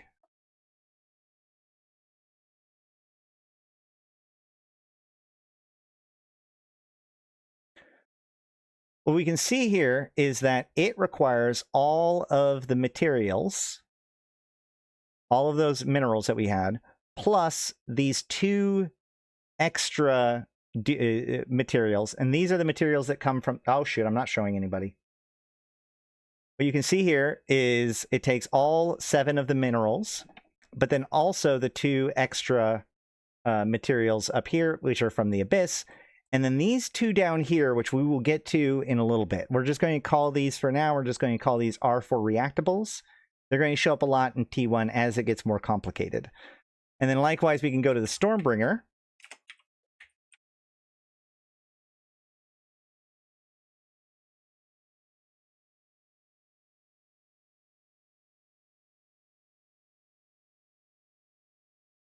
Come on. Come on. Here we go. Which this has all of the minerals plus one of the trig minerals, and then these extra doodads which come from Edencom, salvaging from Edencom ships, I think. or not salvaging, but like looting off Edencom wrecks and especially the orcas or whatever. Either way, this comes from killing Edencom stuff, and that allows you to build Edencom ships, right? So this is extra materials that need to be sourced, and some things require a little bit more complicated than that. Like for instance, the mobile tractor unit, right? The mobile tractor unit takes the minerals, but then it also takes in some PI. There is a lot of there's a lot of T1 that takes at least some PI. This is planetary interaction. And there's a link down below for like a planetary interaction guide for like how to harvest stuff with planetary action, but we're not getting too deep into that this time. But so it takes a little bit of minerals, it takes a PI, but it also takes a small tractor beam. And so the small tractor beam, we could look here and see this takes minerals. So again, you just put the minerals, rub it together with the BPC, you get a tractor beam. You then take that tractor beam, and then you take some of that PI and a little bit of Zydrine, and you rub it together, and you get a mobile tractor unit. Okay, so T1 is still pretty simple. Maybe there's a couple of extra resources here or there that you need to find for some of the specialty stuff, but in general, it's basically get base get base minerals or materials, get BPC, get manufacturing facility, shove it all together, out spits thing. Okay, and of course you can do this in any sort of runs. Now, one thing to think about when it comes to industry, especially T1 industry, is we're talking about things at scale. Okay, again, you're not necessarily going to be able to make massive profit off of any given industry. If you are going to be able to make money off of this stuff, the margins are usually pretty thin, if only just breaking even. One of the things about this, some people say minerals that you mine yourself aren't free, and that is true. But honestly, producing things and then selling the products can be a good way of selling a lot of minerals in batches. So like even if you just break even, it still can be easier or better than trying to haul and sell the minerals or whatever. Especially since, again, this isn't a bunch of random stuff. There are 7 minerals. If you can maintain your own stockpile of those 7 minerals, then you can kind of just print out whatever you want with the materials based on the BPCs that you have. Now, before we get too much deeper, I do want to point out that the difference between BPOs and BPCs and how they work. So a BPO, every standard blueprint, non-faction blueprint, begins its life as a BPO. Okay, so we have these BPOs that we can have, and you can even see BPOs on the market. BPOs most of the time come from the market. Now, for those of you who do not know, the market is for fungible items only. So that's why you have to repackage things in order to put it on the market. They must be completely indistinguishable from each other.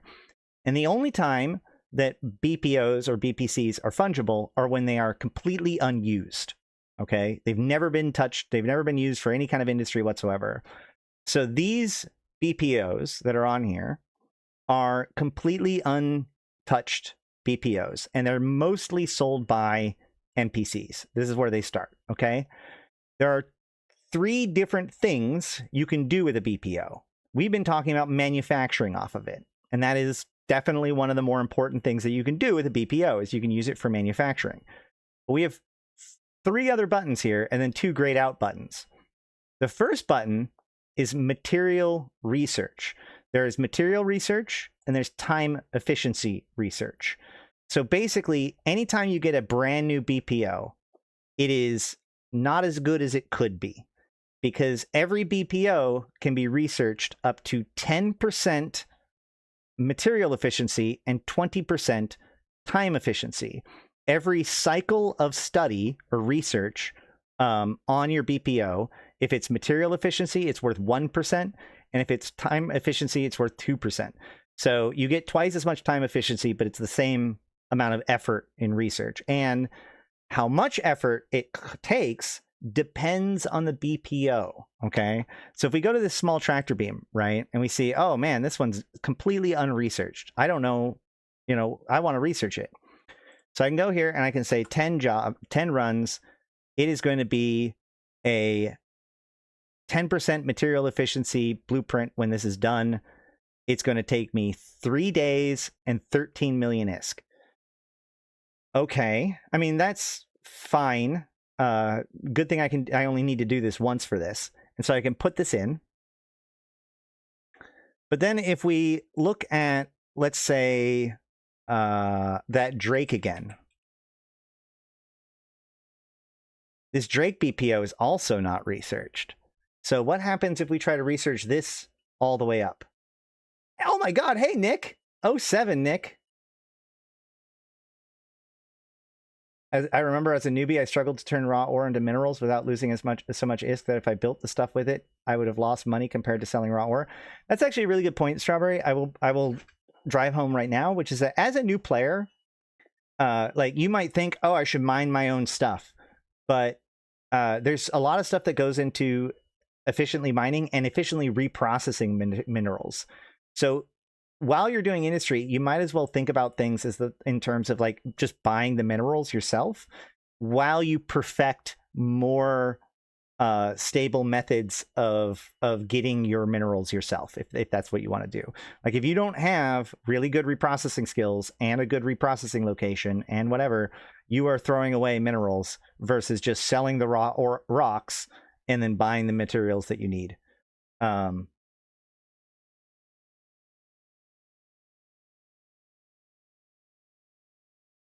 Yeah, what's up with the unlimited text? Every time I put it in, it's not unlimited. Not what? I have no idea what you're talking about. Yeah, you do need max skills and implants to refine it yourself. By the way, if you need help with that, I do have max skills in reprocessing. Hit me up if you need me to, and we can get your stuff reprocessed for you, especially if you're in the convocation. Either way, my point is I want to research this Drake. So I'm going to try to put it in for 10 runs, and we can see, oh no, I can't actually start it because it's going to take 52 days. And so if I go for 9 runs, then it takes 22 days. And I'm only allowed to maximum run start time exceeded of 30 days.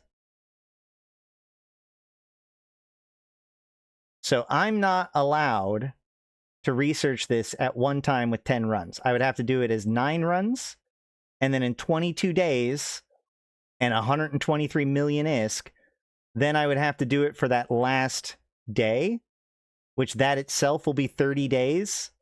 And that by itself will cost me an extra 170, I think, million ISK.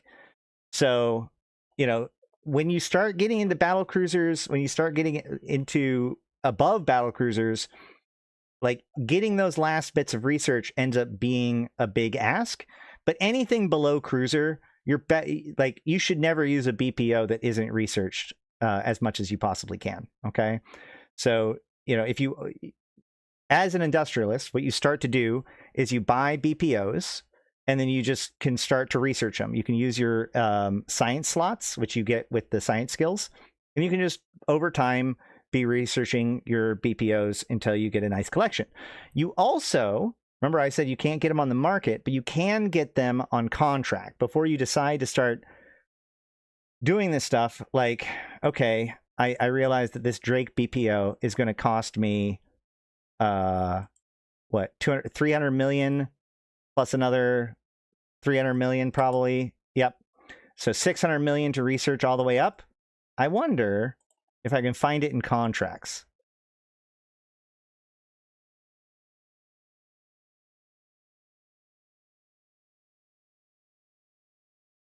So we can see, nope. Well, that one's not fully researched, but it's pretty close.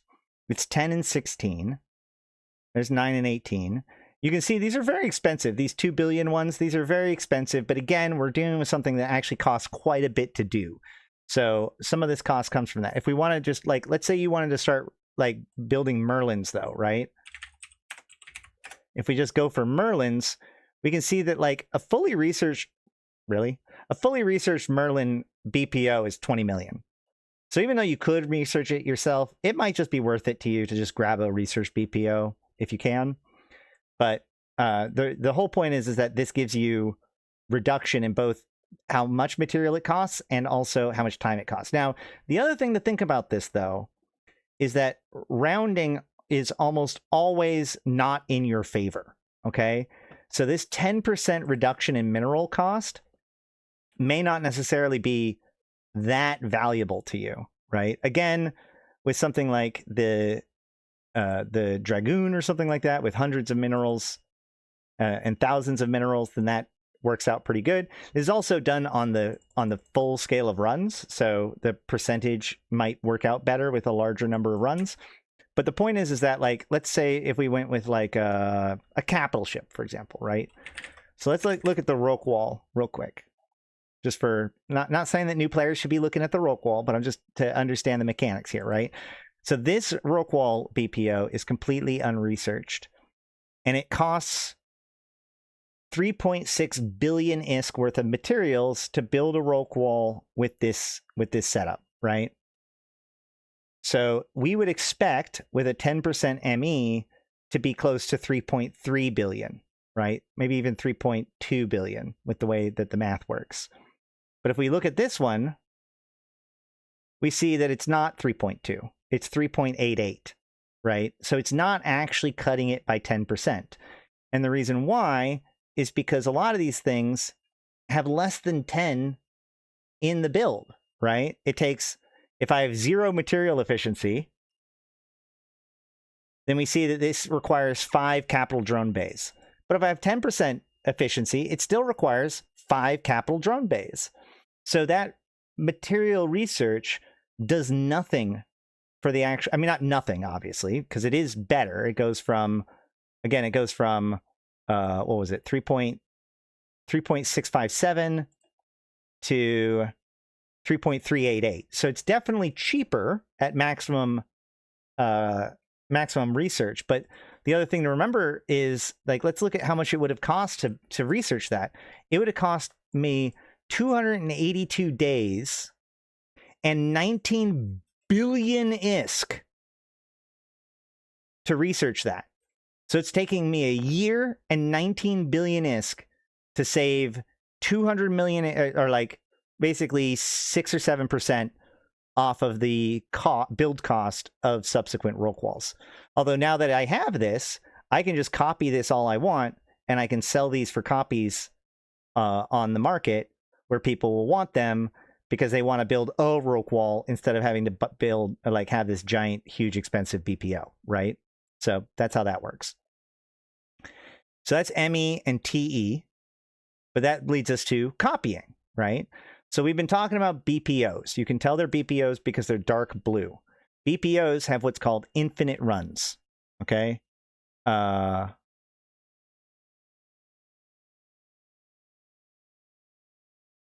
So easy way to see that? I don't know. Yeah, it says original infinite runs. So you can use this BPO, any of these BPOs, as many times as you want. Let's go back to something that's a little bit more simple.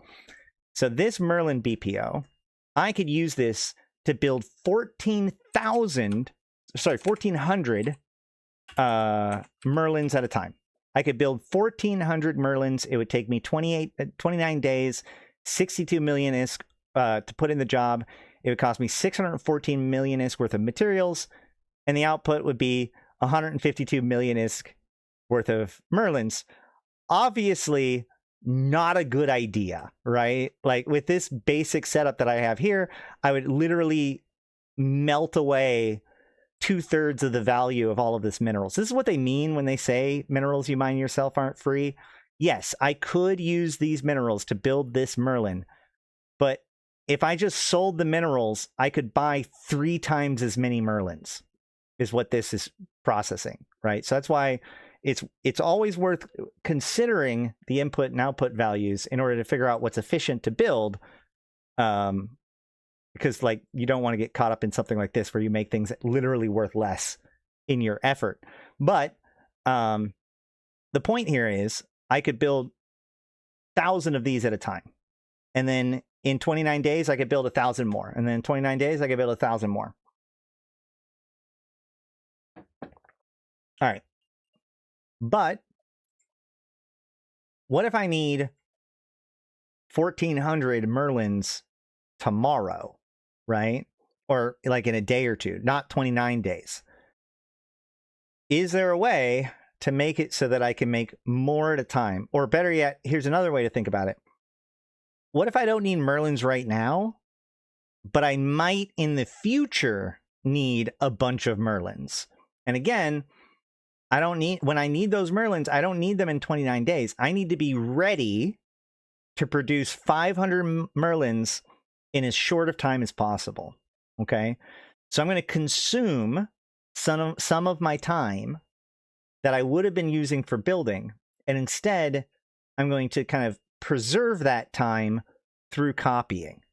So I can take this BPO and I can run copies on it.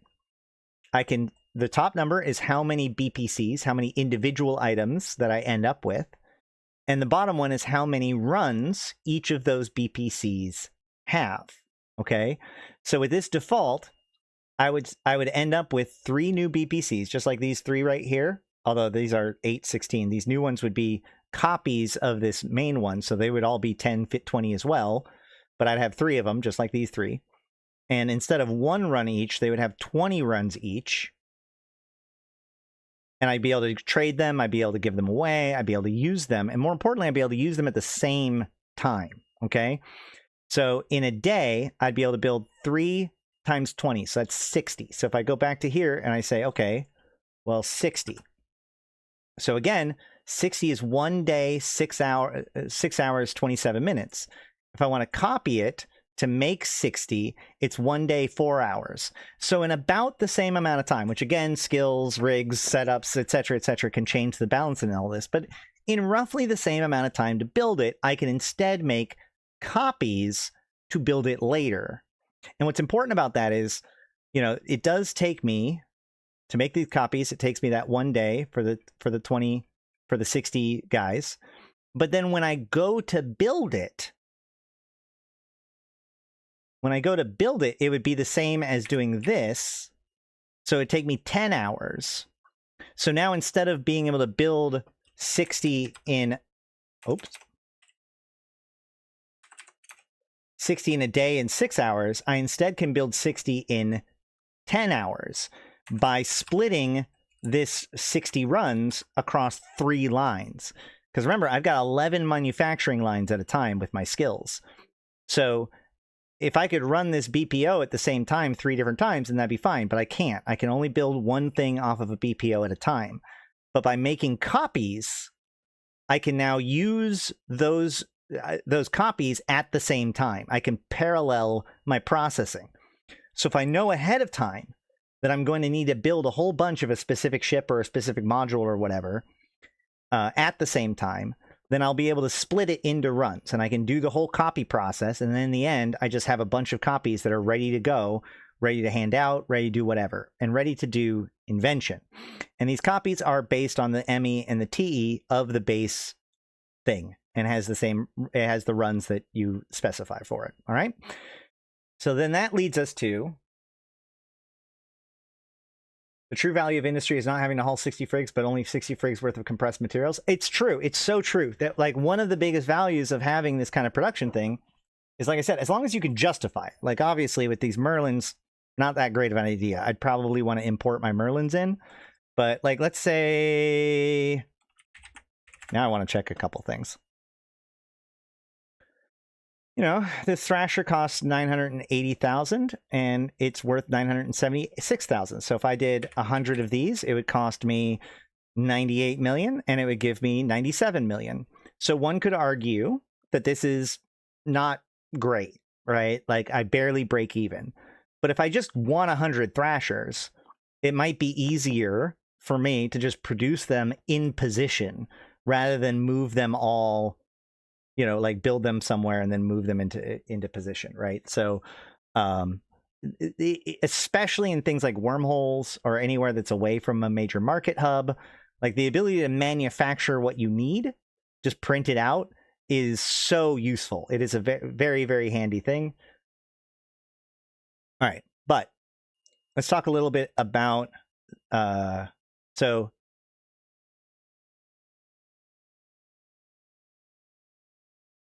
we'll get to research afterwards. So far we have ME, we have TE, we have blueprints, we have materials, we have outputs, right? That's all fine. Great.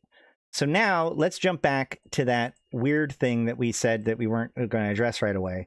So if we look at a lot of faction stuff and a lot of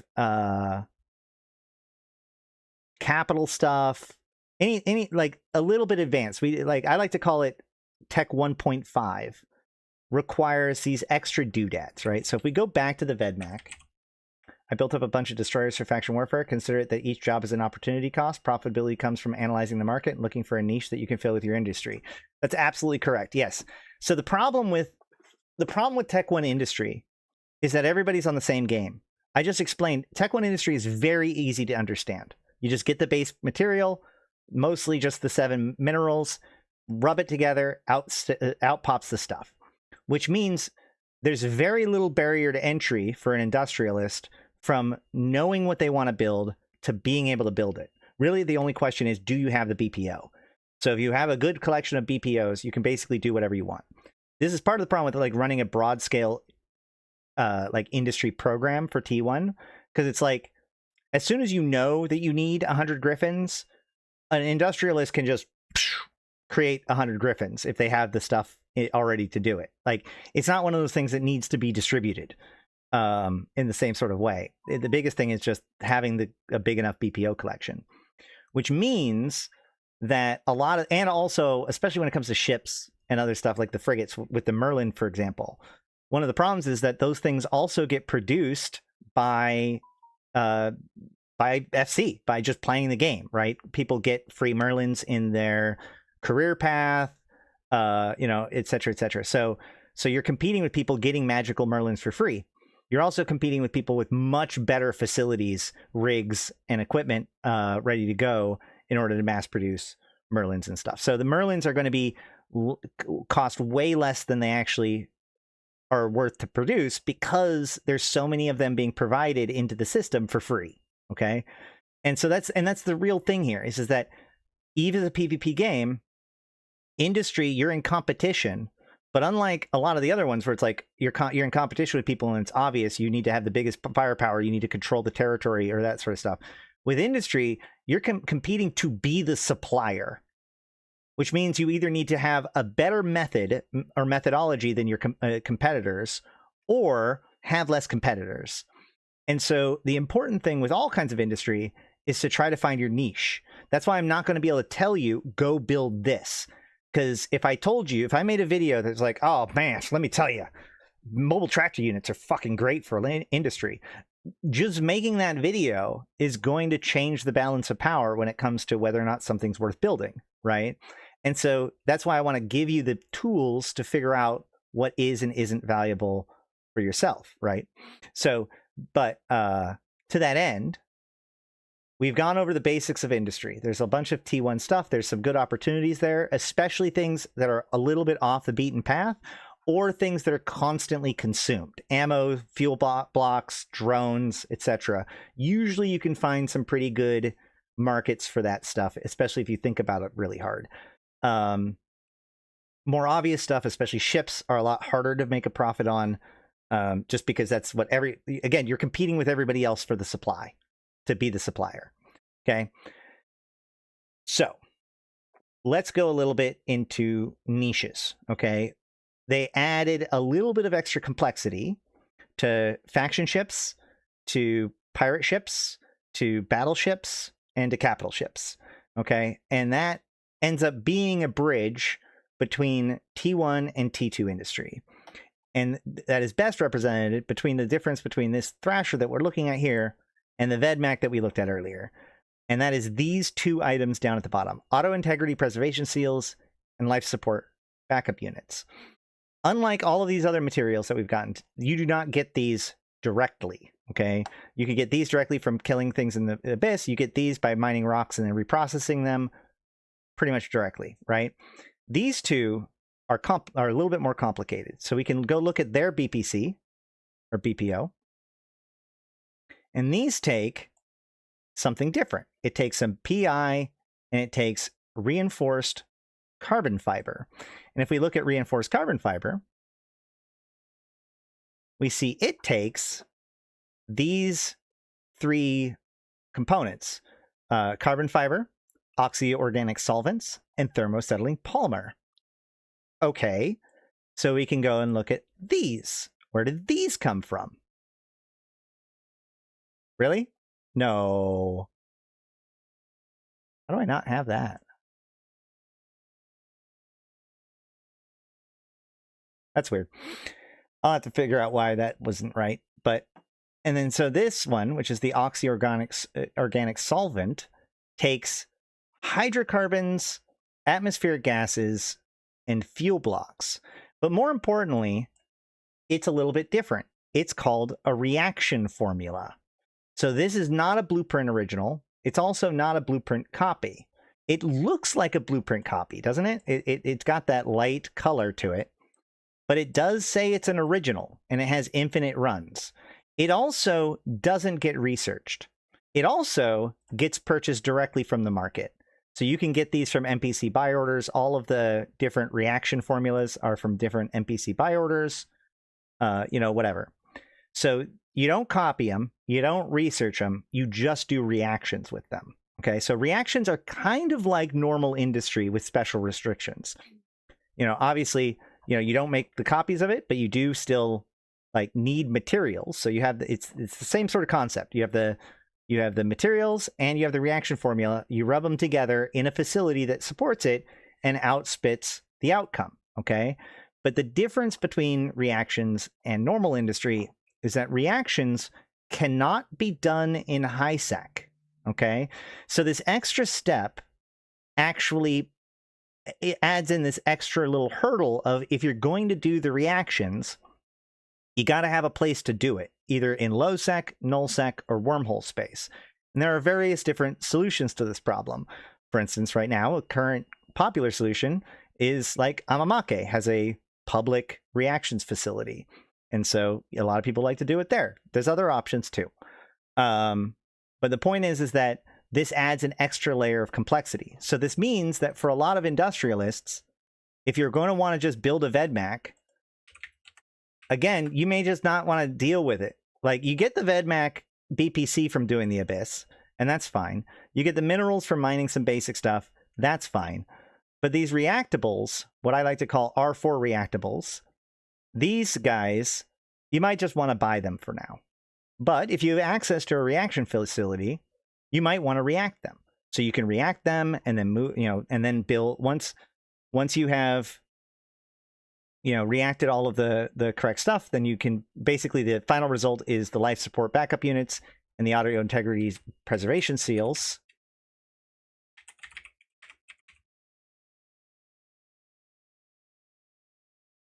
And again, this just uses more reinforced carbon fiber as well as these. There's a couple other things, but I have in my infographics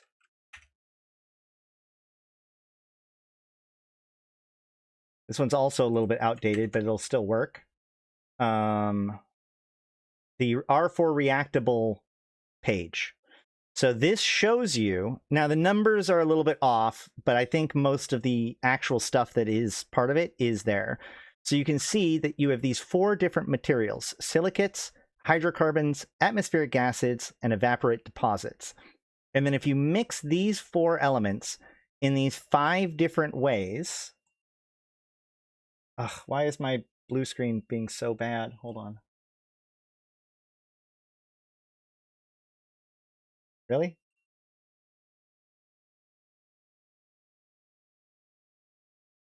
Hold on one second.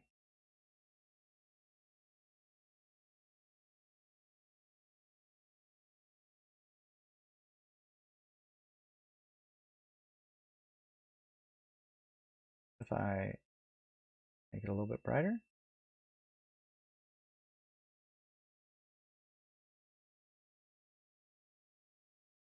Oh, that's a lot brighter. A lot brighter. All right. Is that going to work? Is that better? There we go. All right. There's a lot of structures in LowSec that have great security. They aren't as volatile just because there's likely to be 10 big low sec powers currently. Yep. All right. The real risk is POS owners can change access. Well, yeah, structure owners can change access to it. It is a squirrely whole thing. You never know. But that's a whole how you get your reactions done. That again, these are exercises for the player to figure out. I'm just going to tell you that you have to do it, not necessarily how to do it. Any rate, the point is that you can see here that so everything begins like you take the 4 different things, you mix them in these 5 different ways. The color is the fuel block that gets used. Green Gallente, red Minmatar, yellow Amar, blue Caldari, and then you take those things and you mix them to make reinforced carbon fiber. Hold on. Yep, there we go. Reinforced carbon fibers and pressurized oxidizers, and then from there you can build auto integrity preservation seals, life support backup units, which those are for those faction ships, including the Trig ones and the Encom ones, and then of course core temperature regulators for battleships and capital core temperature regulators for capital ships. Okay, so all of this is done from reactions. So the question then becomes, where do you get those 4 things at the very top? Silicates, hydrocarbons, atmospheric gases, and evaporate deposits. Well, thankfully, this is pretty simple. We can go evaporate deposits, and we can see that it comes from, oh no, they didn't do it right that way. Cool. All right.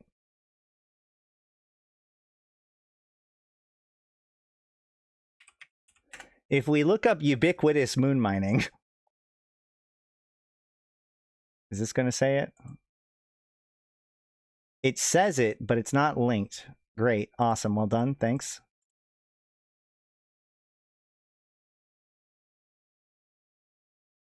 All right, whatever. So if we look up zeolites, zeolites have atmospheric gases in them. Sylvite has evaporate deposits.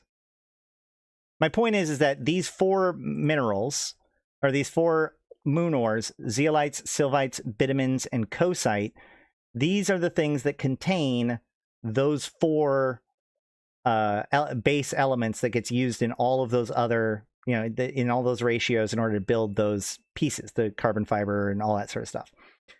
And so all of these rocks are the rocks that appear in R4 moons, which are all of the moons in high sec, all of the moons in wormhole space, and all of the worst moons everywhere else.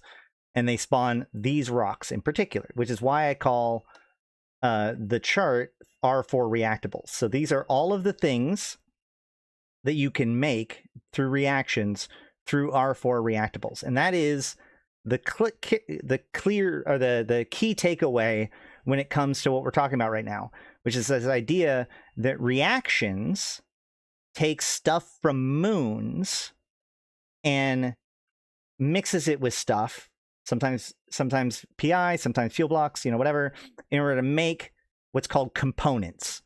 And then components get used to build things, all right?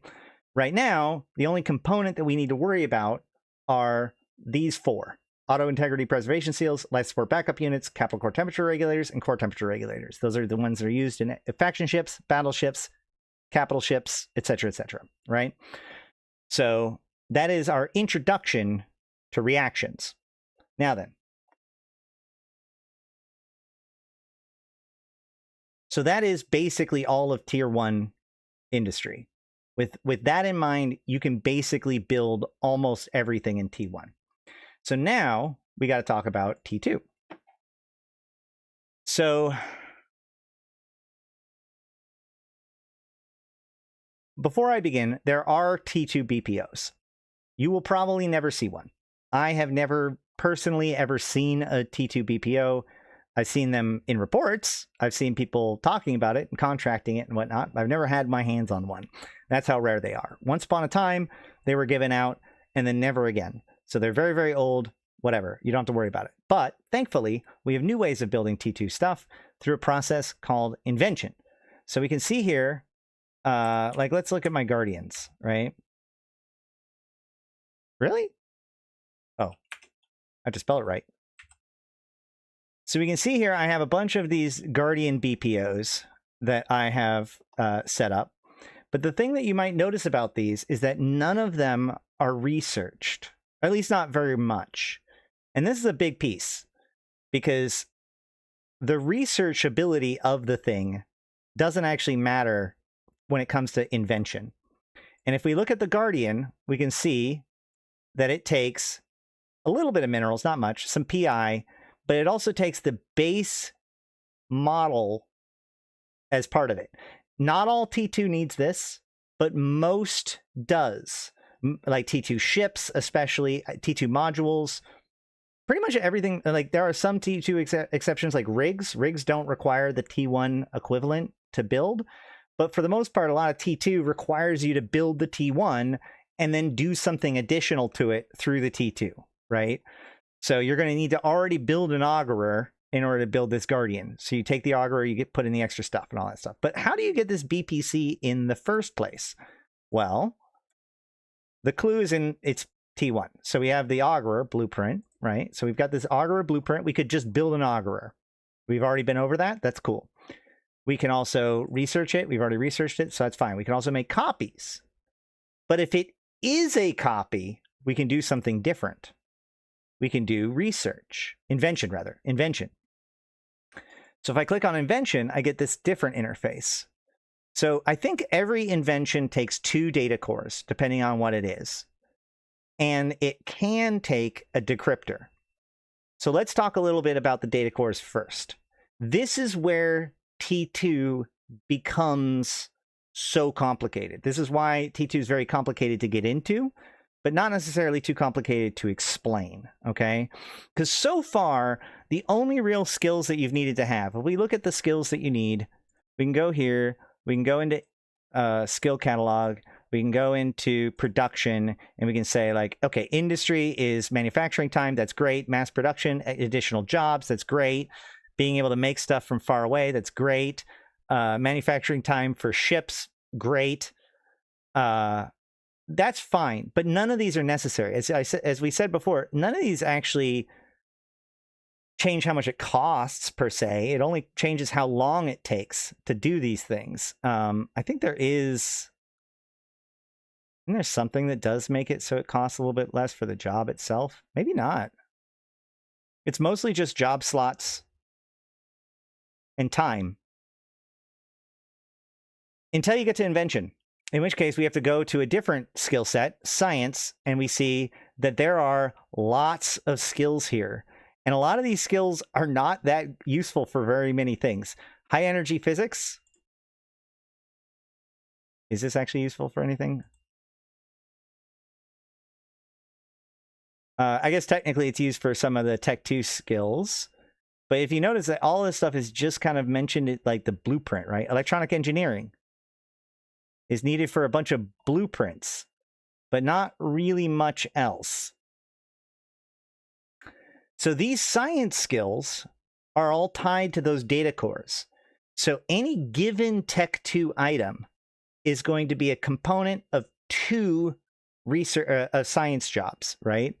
So if we go back to this particular thing, if we want to build a Guardian, we need to actually go with nanite engineering and Amarian starship engineering, which not only tells us what data cores we need to get, which you need to, it costs these data cores every single time you invent. So you need to have a good cache of these if you're going to do a bunch of invention. But these also are the skills that are related to this invention process. If we hover over here, we can see nanite engineering, starship engineering, and Amar encryption methods are all components of how well this invention goes. And by how well, I mean how successful it is. No one invention isn't guaranteed. If I was to just take this BPC and I would do this invention with these data cores, with nothing else going on, with my perfect skills for invention, I would have a 37% chance probability per run of it being successful. So, in other words, if I ran it 3 times, chances are I'll get 1 Guardian. So if I take 24 of each of these data cores, I might get 1 Guardian. I might get none. I could fail all 3. right? Invention is a probability-based thing. But you can also see that by default, it will be 2% ME, 4% TE. So now I need to train these skills in order to get this BPO. This is why Tech 2 has so many more niches than Tech 1. Because it's not enough to just know you need to build a Guardian. You also need to have the skills in place to do the invention and manufacturing correctly. So there's significantly more niche gameplay in Tech 2 than Tech 1. In Tech 1, you might need to find something that happens to be not really like sought after very much or not easy to source or whatever. When it comes to Tech 2, every single item is its own niche in a way. And so it's much more about figuring out what you want to engineer your entire process. It's not just a matter of being able to buy the BPO and get going with it. It's about making sure that you have all the inventions that you need, all the data cores that you need, all the extra stuff that you need for each individual item. You can't just jump from one T2 to another, okay? That's a big part of all of this. And then the second piece to this is this voluntary optional decryptor. Different decryptors do different things, and we can see by hovering over them what those different things are. So the accelerator decryptor increases the probability of it being successful by 20% and increases the total number of runs that come off of it by 1, and it increases the material efficiency by 2, and it increases the time efficiency by 10. So if we click on it, we can just see everything kind of goes up. Its chance of success goes up, its ME, its TE goes up. It's just really good, except it also costs 400,000. Honestly, 400,000 for that sounds pretty good. It's just a win, right? We can also look at some of these other ones. There are different ones with different like ups and downs, right? So this one, 80% probability and 4 max run modifiers. If you just need the maximum number of runs possible success, no matter what, out of a run setup, the attainment decryptor is for you. Now, you do lose 1 material efficiency modifier, so it's going to make you take more materials to build, which may or may not matter. But it does make it faster. You get more runs and more probability for it. So if I click on this, my probability goes up to 86%. My ME goes down to 1%. My TE goes up to 8%. And my runs are now 5. So I have twice as much chance of getting it successful. And if it's successful, I get 5 runs instead of 1. Huge, right? You can keep going down the run. The optimized versions are just better. So you have the attainment, which is, 80% for -1, 4. Optimized attainment is 90% +2 +1 -2.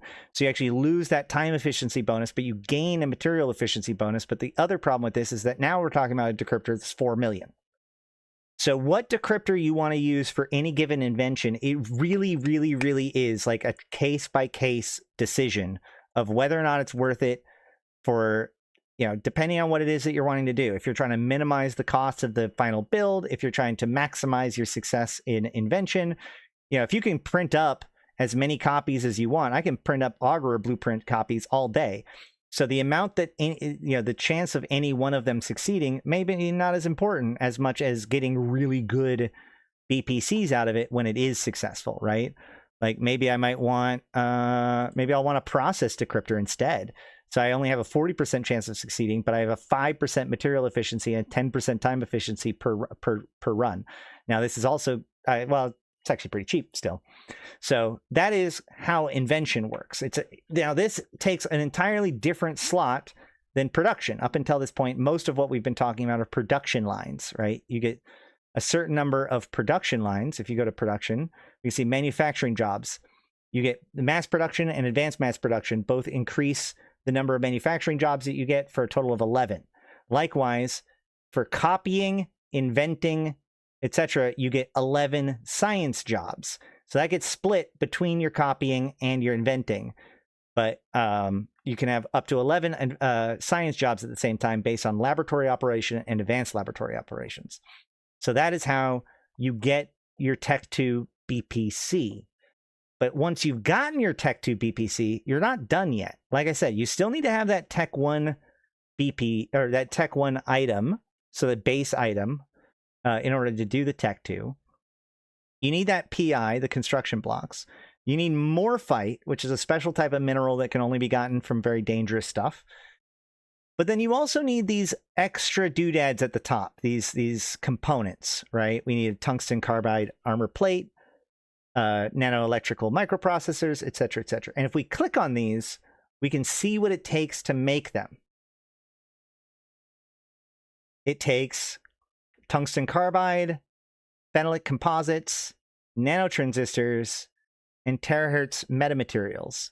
If we click on these, we can see what it takes to make these. So tungsten carbide. This takes rolled tungsten alloy and sulfuric acid plus nitrogen fuel blocks. And these take tungsten, platinum, and fuel blocks. We have hit the level of reactions, guys. The last two steps, if we've noticed, these are not manufacturing. This is now reactions, tungsten carbide reaction formula, right? Nanoelectrical microprocessor blueprint. So what we see is that these lower level stuff, these ones with these things here, these are all reactables, okay? But what kind of reactables do we have here? We can look at this one and see hafnium. Okay, well, where does hafnium come from? Actually, I don't even know how to look that up now that I think about it. This is where things get really complicated.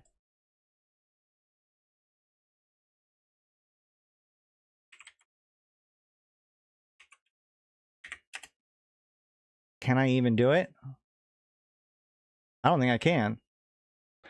The point is, there are lots of different kinds of moons out there. Right now, we've been talking about R4 moons. Those are the ones in HiSec and wormhole space. But there are also R8s, R16s, R32s, and R64s. And each of those have different materials. And each of those materials get used in different reactions in different quantities in order to make these components, okay? Here's the thing. I'm just going to say this. The idea of going from moon up to T2 is... thanks, Malak. Hold on. Hafnium is from zircon.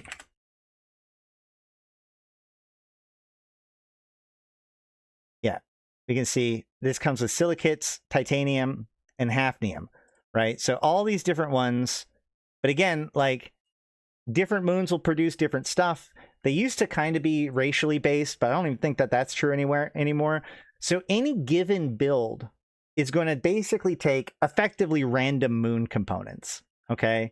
So this is the big problem with like people that mine the moons, like there's the connection between what moons need to be mined for what T2 is so complicated that I don't know if I've ever met anybody who legitimately has like a full like vertical slice production from moon mining to T2. That just simply isn't how it is done. T2 is done in one of two ways. Either A, you buy the reactables, the components, and then just do the T2, right? Like if I come here, I would just go to the market. Hold on. I would do my invention. I would get my BPC. I would go to the market and I would just buy all of these things. And I would do my calculations as an industrialist to be like, well, okay, if I buy all of these, is it still going to just be worth it? Now, obviously with the Guardian, it doesn't look like it will be. 153 to 149. So probably wouldn't be building Guardians too much, right? But the idea would be if I'm going to be doing this for T2 industry, I'm probably honestly just going to buy these components. Because of the niche of T2, you should be able to find things that like, okay, I can just buy the components and then build the stuff and all that stuff. The next step up behind that is, well, if some of these might be worth reacting, then it might be worth buying the materials for the reactions, or maybe even just buy this tier of it. You know, you can come in at earlier phases. You know, you could buy a bunch of tungsten carbide and symmetric fibers from the reactors and then use that to build your tungsten carbide armor plates, and then use that in your Guardian. You might be able to save some money doing that. Let's see. Hold on. So I could get 6,308 for 6,900. Yeah, so if I bought my reactables and did my if I got my reaction components, my reaction outputs, if I just bought those from the market and then built this component for my Guardian, I would save some money. I would make some more profit in my whole operation, in theory, because that estimate is part of this estimate. So how to decide? So with T2, it's all about deciding what it is that you want to build, getting the proper skills and everything, and BPOs and everything that's required to build it, do the invention, somehow get the components, either through reactions or industries of the reactions or however you do it, and then you build the T1, and then you add in the extra stuff and you build the T2. So that is why, like, so T1 is often just a single player thing. Once you know what you want to build, it's just about getting the stuff in the correct spot and then making it happen. T2 industry can often be a multiplayer operation, an industry program in which, again, things that can be done at scale. So a good example of this would be like, one of the things I know we used to build back in the day would be like 5MN microwarp drives. So if we take a 5MN microwarp drive blueprint and we make copies off of it, and then we do an invention, we can get a Tech 2 microwarp drive blueprint. Let's see if it's worth it. 2.6 million to build, 2.7 million to sell. So even if I build, you know, assuming I'm not overspending for any of these pieces, I am making a profit. So if I build 100 of these in a month, then I make some money off of it. Again, this isn't necessarily the best example, but it will work, right? So if I want to build 100 of these to supply the market for that entire time, I'm going to need to, I'm going to need to source 10 times this amount of materials. I'm going to need to invent enough BPCs. I'm going to need to, you know, do the T1 production potentially. I'm going to need to do the T2 production. And these are all different steps that might require different skills, and so might be good to distribute within a team, especially if you're going to do a lot of them at different scales and different items potentially for like an industry program. So T2 lends itself significantly more to cooperative work because different people can specialize in different skills, can specialize in different blueprint copies, can specialize in specific kinds of reactions, you know? And so T2 is much more about specialization, whereas T1 is much more about mass production. And, you know, Lord, I honestly think that might be close to, is there anything else that's significant to point out? I feel like either I've got it all or I'm missing a huge subtopic. Oh, there is a few other pieces that are worth noting. In the industry tab, it's also worth noting that you do need a facility that can do your stuff. Player facilities are going to have better capabilities and will be based on their rigs that they can have at their disposal. But of course, player structures are vulnerable. You don't want to leave them in there for too long. If they go abandoned, you might have your stuff taken. Thankfully, as long as there's another facility in the same system, asset safety is extremely cheap. So you don't really need to worry about that. But you do need to worry about, if you look, the systems have a tax based on how much stuff is done in that system. So for instance, the system that I'm in right now is adjacent to the Gallente Trade Hub, and so it's a high production system. So everything that I'm doing here, a lot of those numbers, you might think, oh my God, some of those numbers are super high. Some of those numbers are super high because of the system that I'm in, right? I'm at almost 13% system cost index. So that's making everything cost a whole bunch more. But if we go down, we can see that there are some facilities, the further away from trade hubs you can go, you can often find facilities that have much lower rates based on much lower amounts of production in those systems. There's also some rules about what can be built where in terms of supercaps, titans, or at least there used to be T3Cs.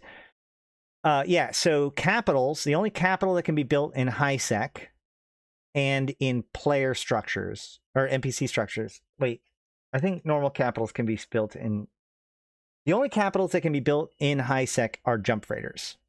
Or sorry, freighters and jump freighters. Freighters are always the exception to capitals. The engineering complexes are going to be better for your rates. Capitals can be built in Asbels or Sodios, but Asbels, while they can build capitals, can't dock capitals. So once they've undocked, they're no longer able to be docked again. But again, that's like stuff that you probably don't. The key here is once you know what you want to build, look into the details of the specifics of what you want to build. This is a general industry overview, if that makes sense.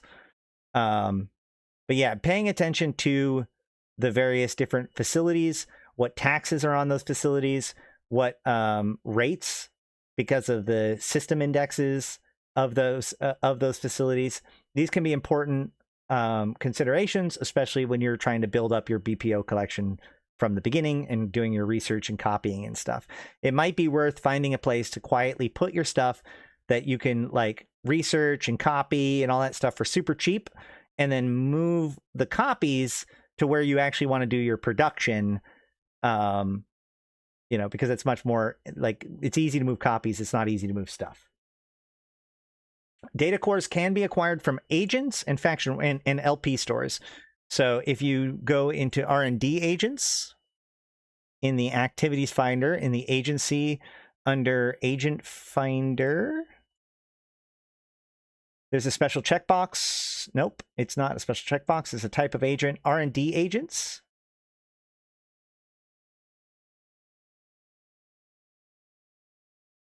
Oh. So these R&D agents, you can tell because they have a little flask, vial, whatever you want to call it, potion in the top right. But you can click on them. Actually, you can show info on them, and it will tell you the cores that it provides and the requirements. So like this guy, you would need Galente Starship Engineering 4, High Energy Physics 4, Mechanical Engineering Level 4, Nanite Engineering Level 4, and Plasma Physics Level 4. But then once you do, you start to gain research points with them over time that you can then redeem for those specific data cores. Also, if you go to LP stores, like especially Faction Warfare LP stores,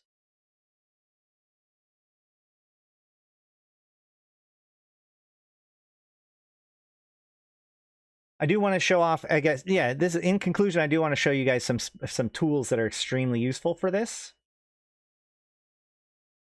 This is Fuzzworks website.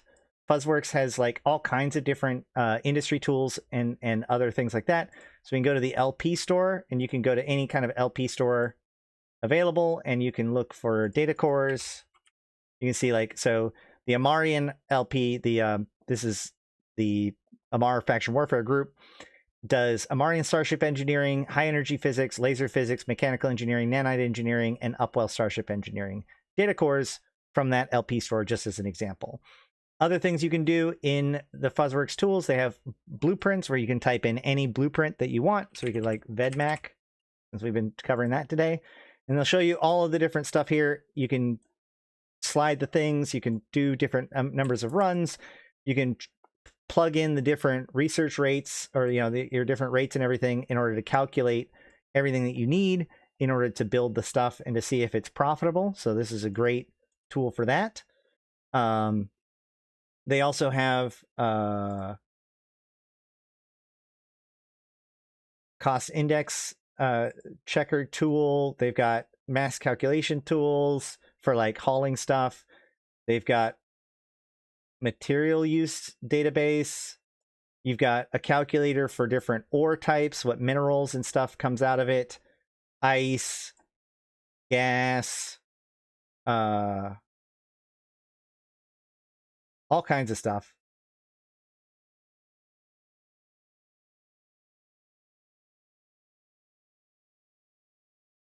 Oh, I do want to show off. I know we're kind of jumping between things now.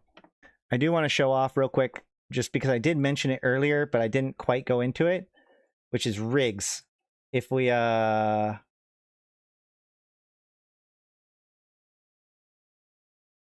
Try mark. I'm like, think of a rig, just one. All right, so we can see here, this is the one of the big differences with rigs is that you can see that you can invent off of this BPO, or BPC rather, but the material, it doesn't take a rig, okay? It doesn't take the T1 to make the T2. What it does take the same invention process. But if you look, the T1 takes the yellow salvage, which is the normal salvage that you get off of just any old rat, ship, etc. But the T2 takes blue salvage. You've ever wondered why blue salvage is worth more than orange salvage? This is why. Blue salvage makes T2 rigs, orange salvage makes T1 rigs. Blue salvage comes from salvaging T2 ships and from hacking relic sites. So that is one way that makes rigs a little bit special. Ammo is usually that way too, where so like we have Mason for the Triglavian ammo, and then that invents to Mystic, but Mystic doesn't take Mason as a component. It just takes Fullerides and some extra, materials of production. So it is like T2 stuff, but it doesn't take the T1 ammo to make the T2. So that's ammo and rigs.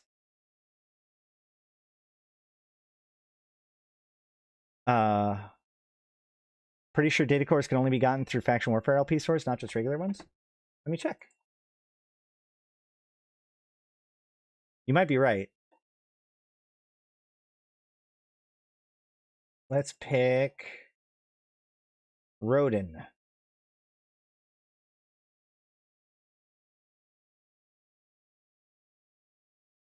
And whoop, data core? Nope. Yep, you're right. You cannot get data cores from Rodin shipyards. The prototype cloaking device is the only T1 BPO that's similar to a T2. Interesting. I did not know that. Hold on.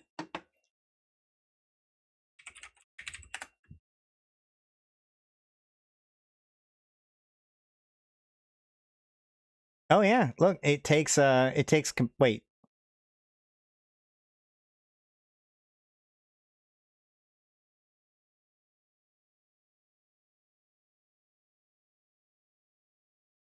I mean, it takes Morphite. I wouldn't say it's the only one. What makes it the only one, would you argue? Because, like, there are other things that take PI. It takes RAM, which is weird, and it takes Morphite, which is weird. But other than that, it also takes skills to research. Oh. You're right. It takes graviton physics and quantum physics to be able to research. Interesting.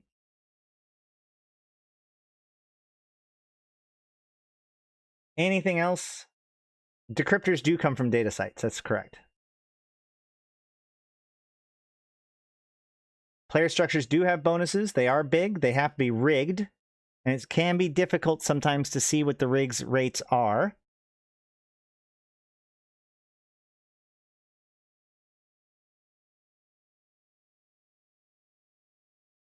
I think that's it. Did we do it? Did I really do all of industry in 1 hour? Amazing. Amazing. I feel like I missed something. So stay tuned for the inevitable follow-up when we cover, I don't know, T3. Let me look. I will say, if you are part of the Convocation of Empyreans, I've moved all my BPOs over here so we can, or at least a lot of them, so we can do, if you need any BPCs or if you need anything produced, let me know. If somebody comes and knocks over this structure, it'll make me sad, but it's not a big deal to move it all. BPOs and BPCs are actually relatively easy to move, just dangerous. It's hard to trust the Freeport engineering complexes and refineries. I mean, I guess. We'll see.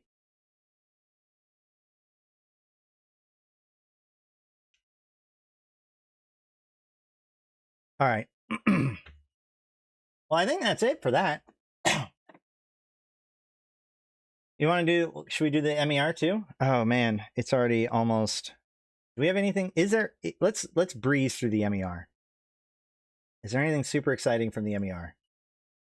We have April's largest scale battles, mining value is stabilized, destruction values decline, and production value has increased slightly.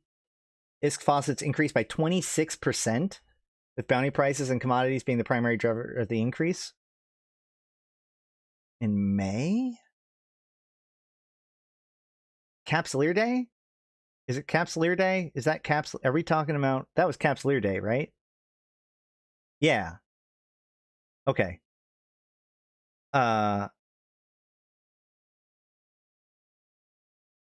So production was up way up and then dropped down and now is climbing a little bit up and we can't see anything right now. There we go.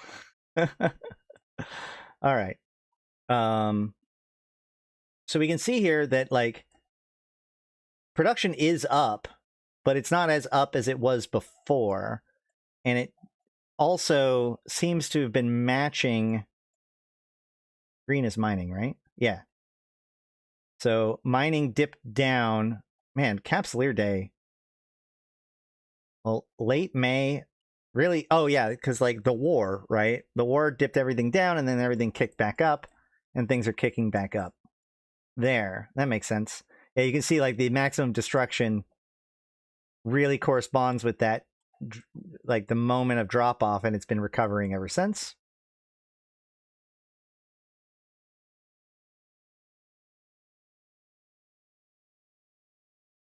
Now then, this was an interesting one last time, where in April we see, well, April, May. So we see this big chunk taken out of everywhere, basically, by HiSec in mining, which makes sense because of Gallente election, and then also, to a lesser extent, Capsuleer Day. But it looks like everything has kind of corrected itself. So this was kind of an anomaly from the event, but otherwise it's been largely just corrected out. Maybe a little bit less in nullsec than before, but honestly, it looks more like it's a little bit less in wormhole space than before. Production remains pretty stable now. We did see a bit of an uptick in powered by HiSec. Again, I think that like this is probably just like the event, people coming back, etc., etc. More than anything. Destruction. Big spike in nullsec. Again, this is like the end of the war. And everything's kind of stabilizing from there. Or the end of the war. I don't know. The brief flash of war. I don't have the other previous months to look at right now.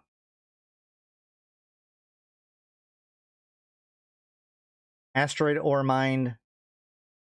Yeah, you could definitely see like May, this big uptick, especially in HiSec. So again, like May, a lot of it's probably going to be from the Capsuleer Day event, right?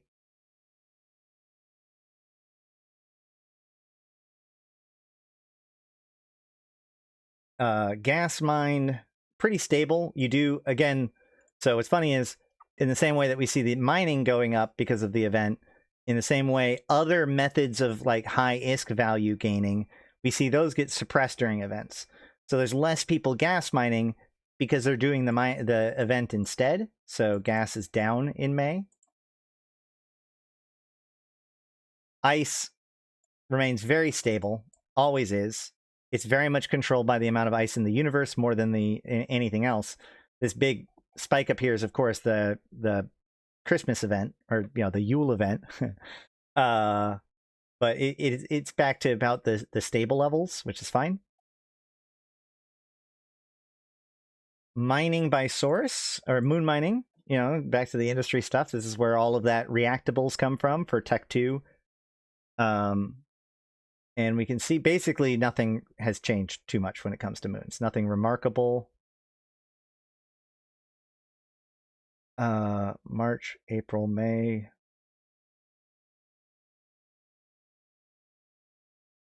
I mean, yeah, nothing seriously.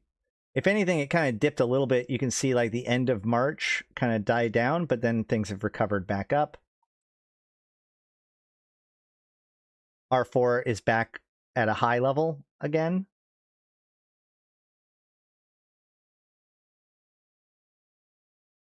Isks and faucets.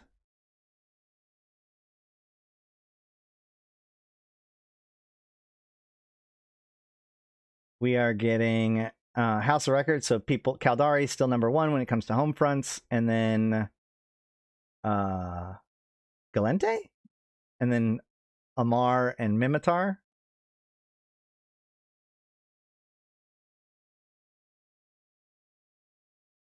Sleeper components are up. Wonder if that's just things settling down a bit and like wormholers getting to work. I'm trying to think if there'd be any other reason why sleeper component amounts would be up right now. I can't think of anything. We do see that Overseer personal effects spike up, and Eating Calm data. Big spike in that. I assume that's from the Triglavian stuff, from Pochvin and stuff, probably.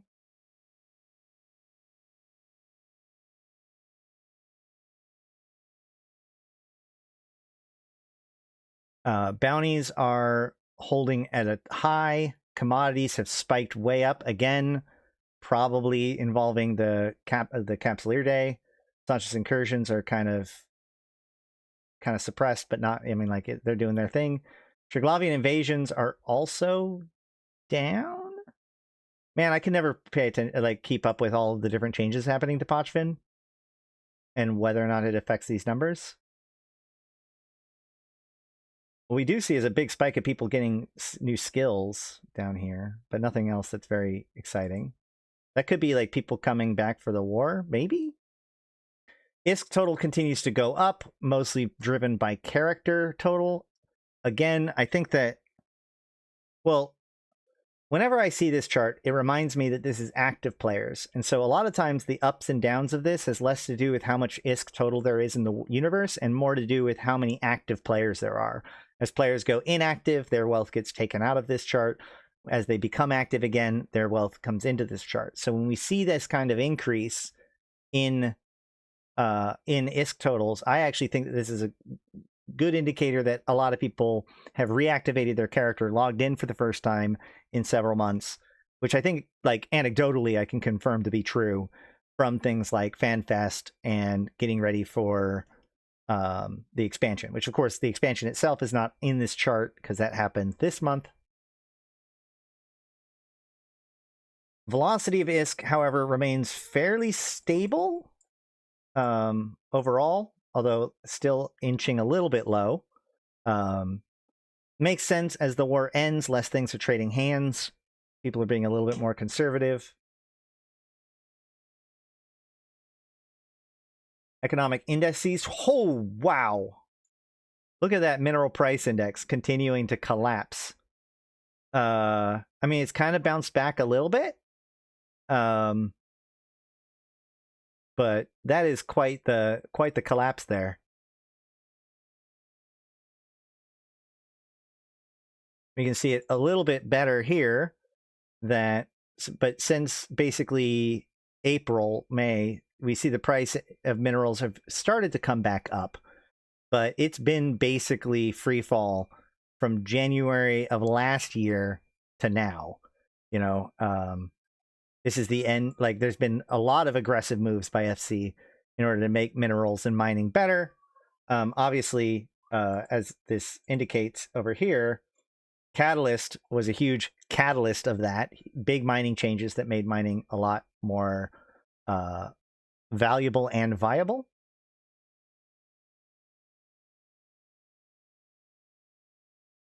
Consumer price index looks like it's dipped a little bit down. So again, products are going down. Tech 1 ships are reducing in price overall. Nothing is overly jumping out. Mineral price index, again, it's upticked a little bit, and we see that it's kind of even between high and low end.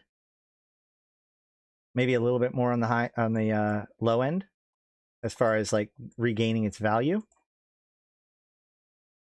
Primary producer index didn't move much.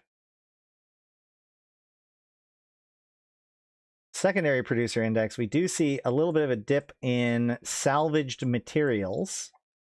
Or no, sorry, it's up. It's going up a little bit for salvaged materials. Ships and module prices are evening. Ships are starting to, looks like it's starting to even out, but not 100% sure yet. Again, this is one of the things that you might need to worry about if you do want to become an industrialist. It means that like margins are thin right now. A lot of things are going to be oversupplied, you know? People will have built stuff and then now they want to sell it, but they don't necessarily want to sell it at the price point that it is, but there's already those in existence, and so those need to be sold before new ones can be meaningfully built. And largest battle by solar system has a big green dot, which I can't remember exactly which one it was. But that's it for the MER. I don't think that there's too much to talk about this month. Next month is going to be pretty wild with the expansion stuff. This one would have been a lot more interesting if the war had like continued, but you can really see that basically the war just kind of, and then we're where we're at right now. That's it for this. I think that's it for today. Another useful link that I wanted to link to people, and I forgot to during the industry thing, is this PI chart. It allows you to see all the different planet types, all the different stuff, and how to build it. So you could just like click, if you click on recursive computing module, then it sticks that way, and you can see all the different parts up and down the chain. There's also, if you want some extra tools, there's JEVE assets. I do recommend anybody who wants to get into industry, or really EVE Online in general, to get JEVE assets. It'll let you keep track of all your assets inside of the game or outside of the game. It'll let you find stuff that is otherwise unlocatable. It lets you search inside of ships' hulls, for example. EVE Tycoon is my go-to market analysis tool. So that way, if I need to see what the price of something is in the trade hubs, that's my go-to. And that should just about wrap it up. So, all that said, you're watching this edited after the fact, thank you so much. But either way, make sure to like the video, subscribe to the channel for all kinds of useful information, share it with a friend so that way we can help get this information out there, because we're here to educate a player base, because a better player base makes a better EVE Online. And with all that said, last chance, anybody? Yes, Excel sheets are great. I've been Astrothy. I've been playing this game since 2010, talking about it since 2012, and I'm here to put EVE into context for you, my fellow Empyreans. Thank you guys so much for joining me today in this guide and other things to go over. Again, if you're watching this live, well, actually, if you're watching this, but no, either way, please make sure to like, comment, subscribe, all that sort of stuff. Really, really appreciate it. Really helps out. I do want to give a special shout out to my top tier supporters, including 745 MPSI, Arydanika the Queen, Bad Boy Smooth, Evo Elite, Erladis, Elange, Flash Gordon, Grims, May, Malak Starfire, Malin, Mercuton, Mayak, Morcar, Michael, Neelam, LM1, Sheesh, Susuro, Thrans, and Rid. If you want to get on that list, you got to become an Immortal tier supporter. You can do so by becoming a member or a patron. You can also pick up a lower tier members and patrons. You get access to videos early, the special emotes, and of course the supporter chat in Discord. You can also pick up some merchandise like this mug, and there's shirts and stuff down below. Please, though, if you haven't already, make sure to join the Discord. We like to hang out and talk about EVE Online and other stuff too. You can come hang out, ask questions, just be part of the community. You don't need to necessarily join in-game in order for you to be part of that. Also, if you haven't already and you yeah, if you haven't used your buddy code already, you can get 1,000,000 free skill points by using the link down below or in the chat right now.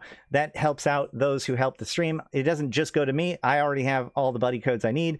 So basically all the people who help out with making the convocation possible, making the stream possible, etc., they all get to be on a list. And so every time somebody clicks on that link, they get sent to a random one of those people. And so it helps out all the people that help the convocation function. So let's help Malak get his marshal by using that link down below. I'm going to just leave it there. I have been Ashtarothi. This weekend, yeah, keep an eye on the Discord for more information. I've got a lot of stuff I've been trying to get done, but I don't know what all is going to be locked down. So news are going to be put out on the Discord first and foremost. But yeah, check out my second channel if you haven't already. And hit me up if there's any questions, comments, concerns. If you have anything that you feel like I should add to the industry video, please let me know in the comments down below. But until next time, I've been Ashtarothi, the voice of New Eden, and I'll see you in space.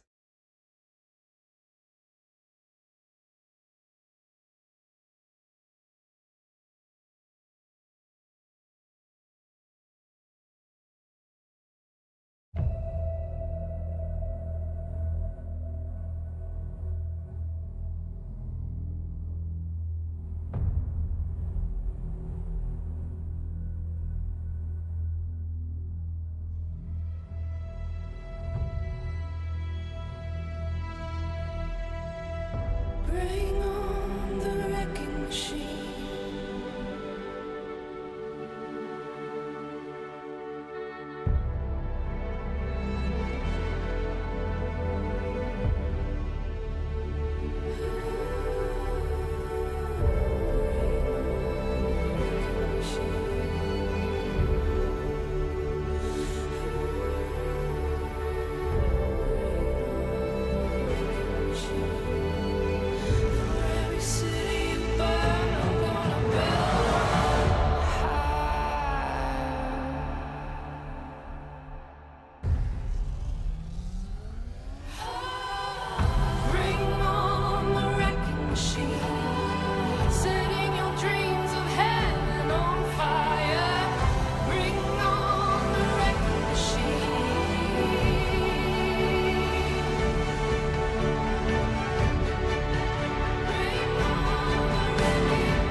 For every city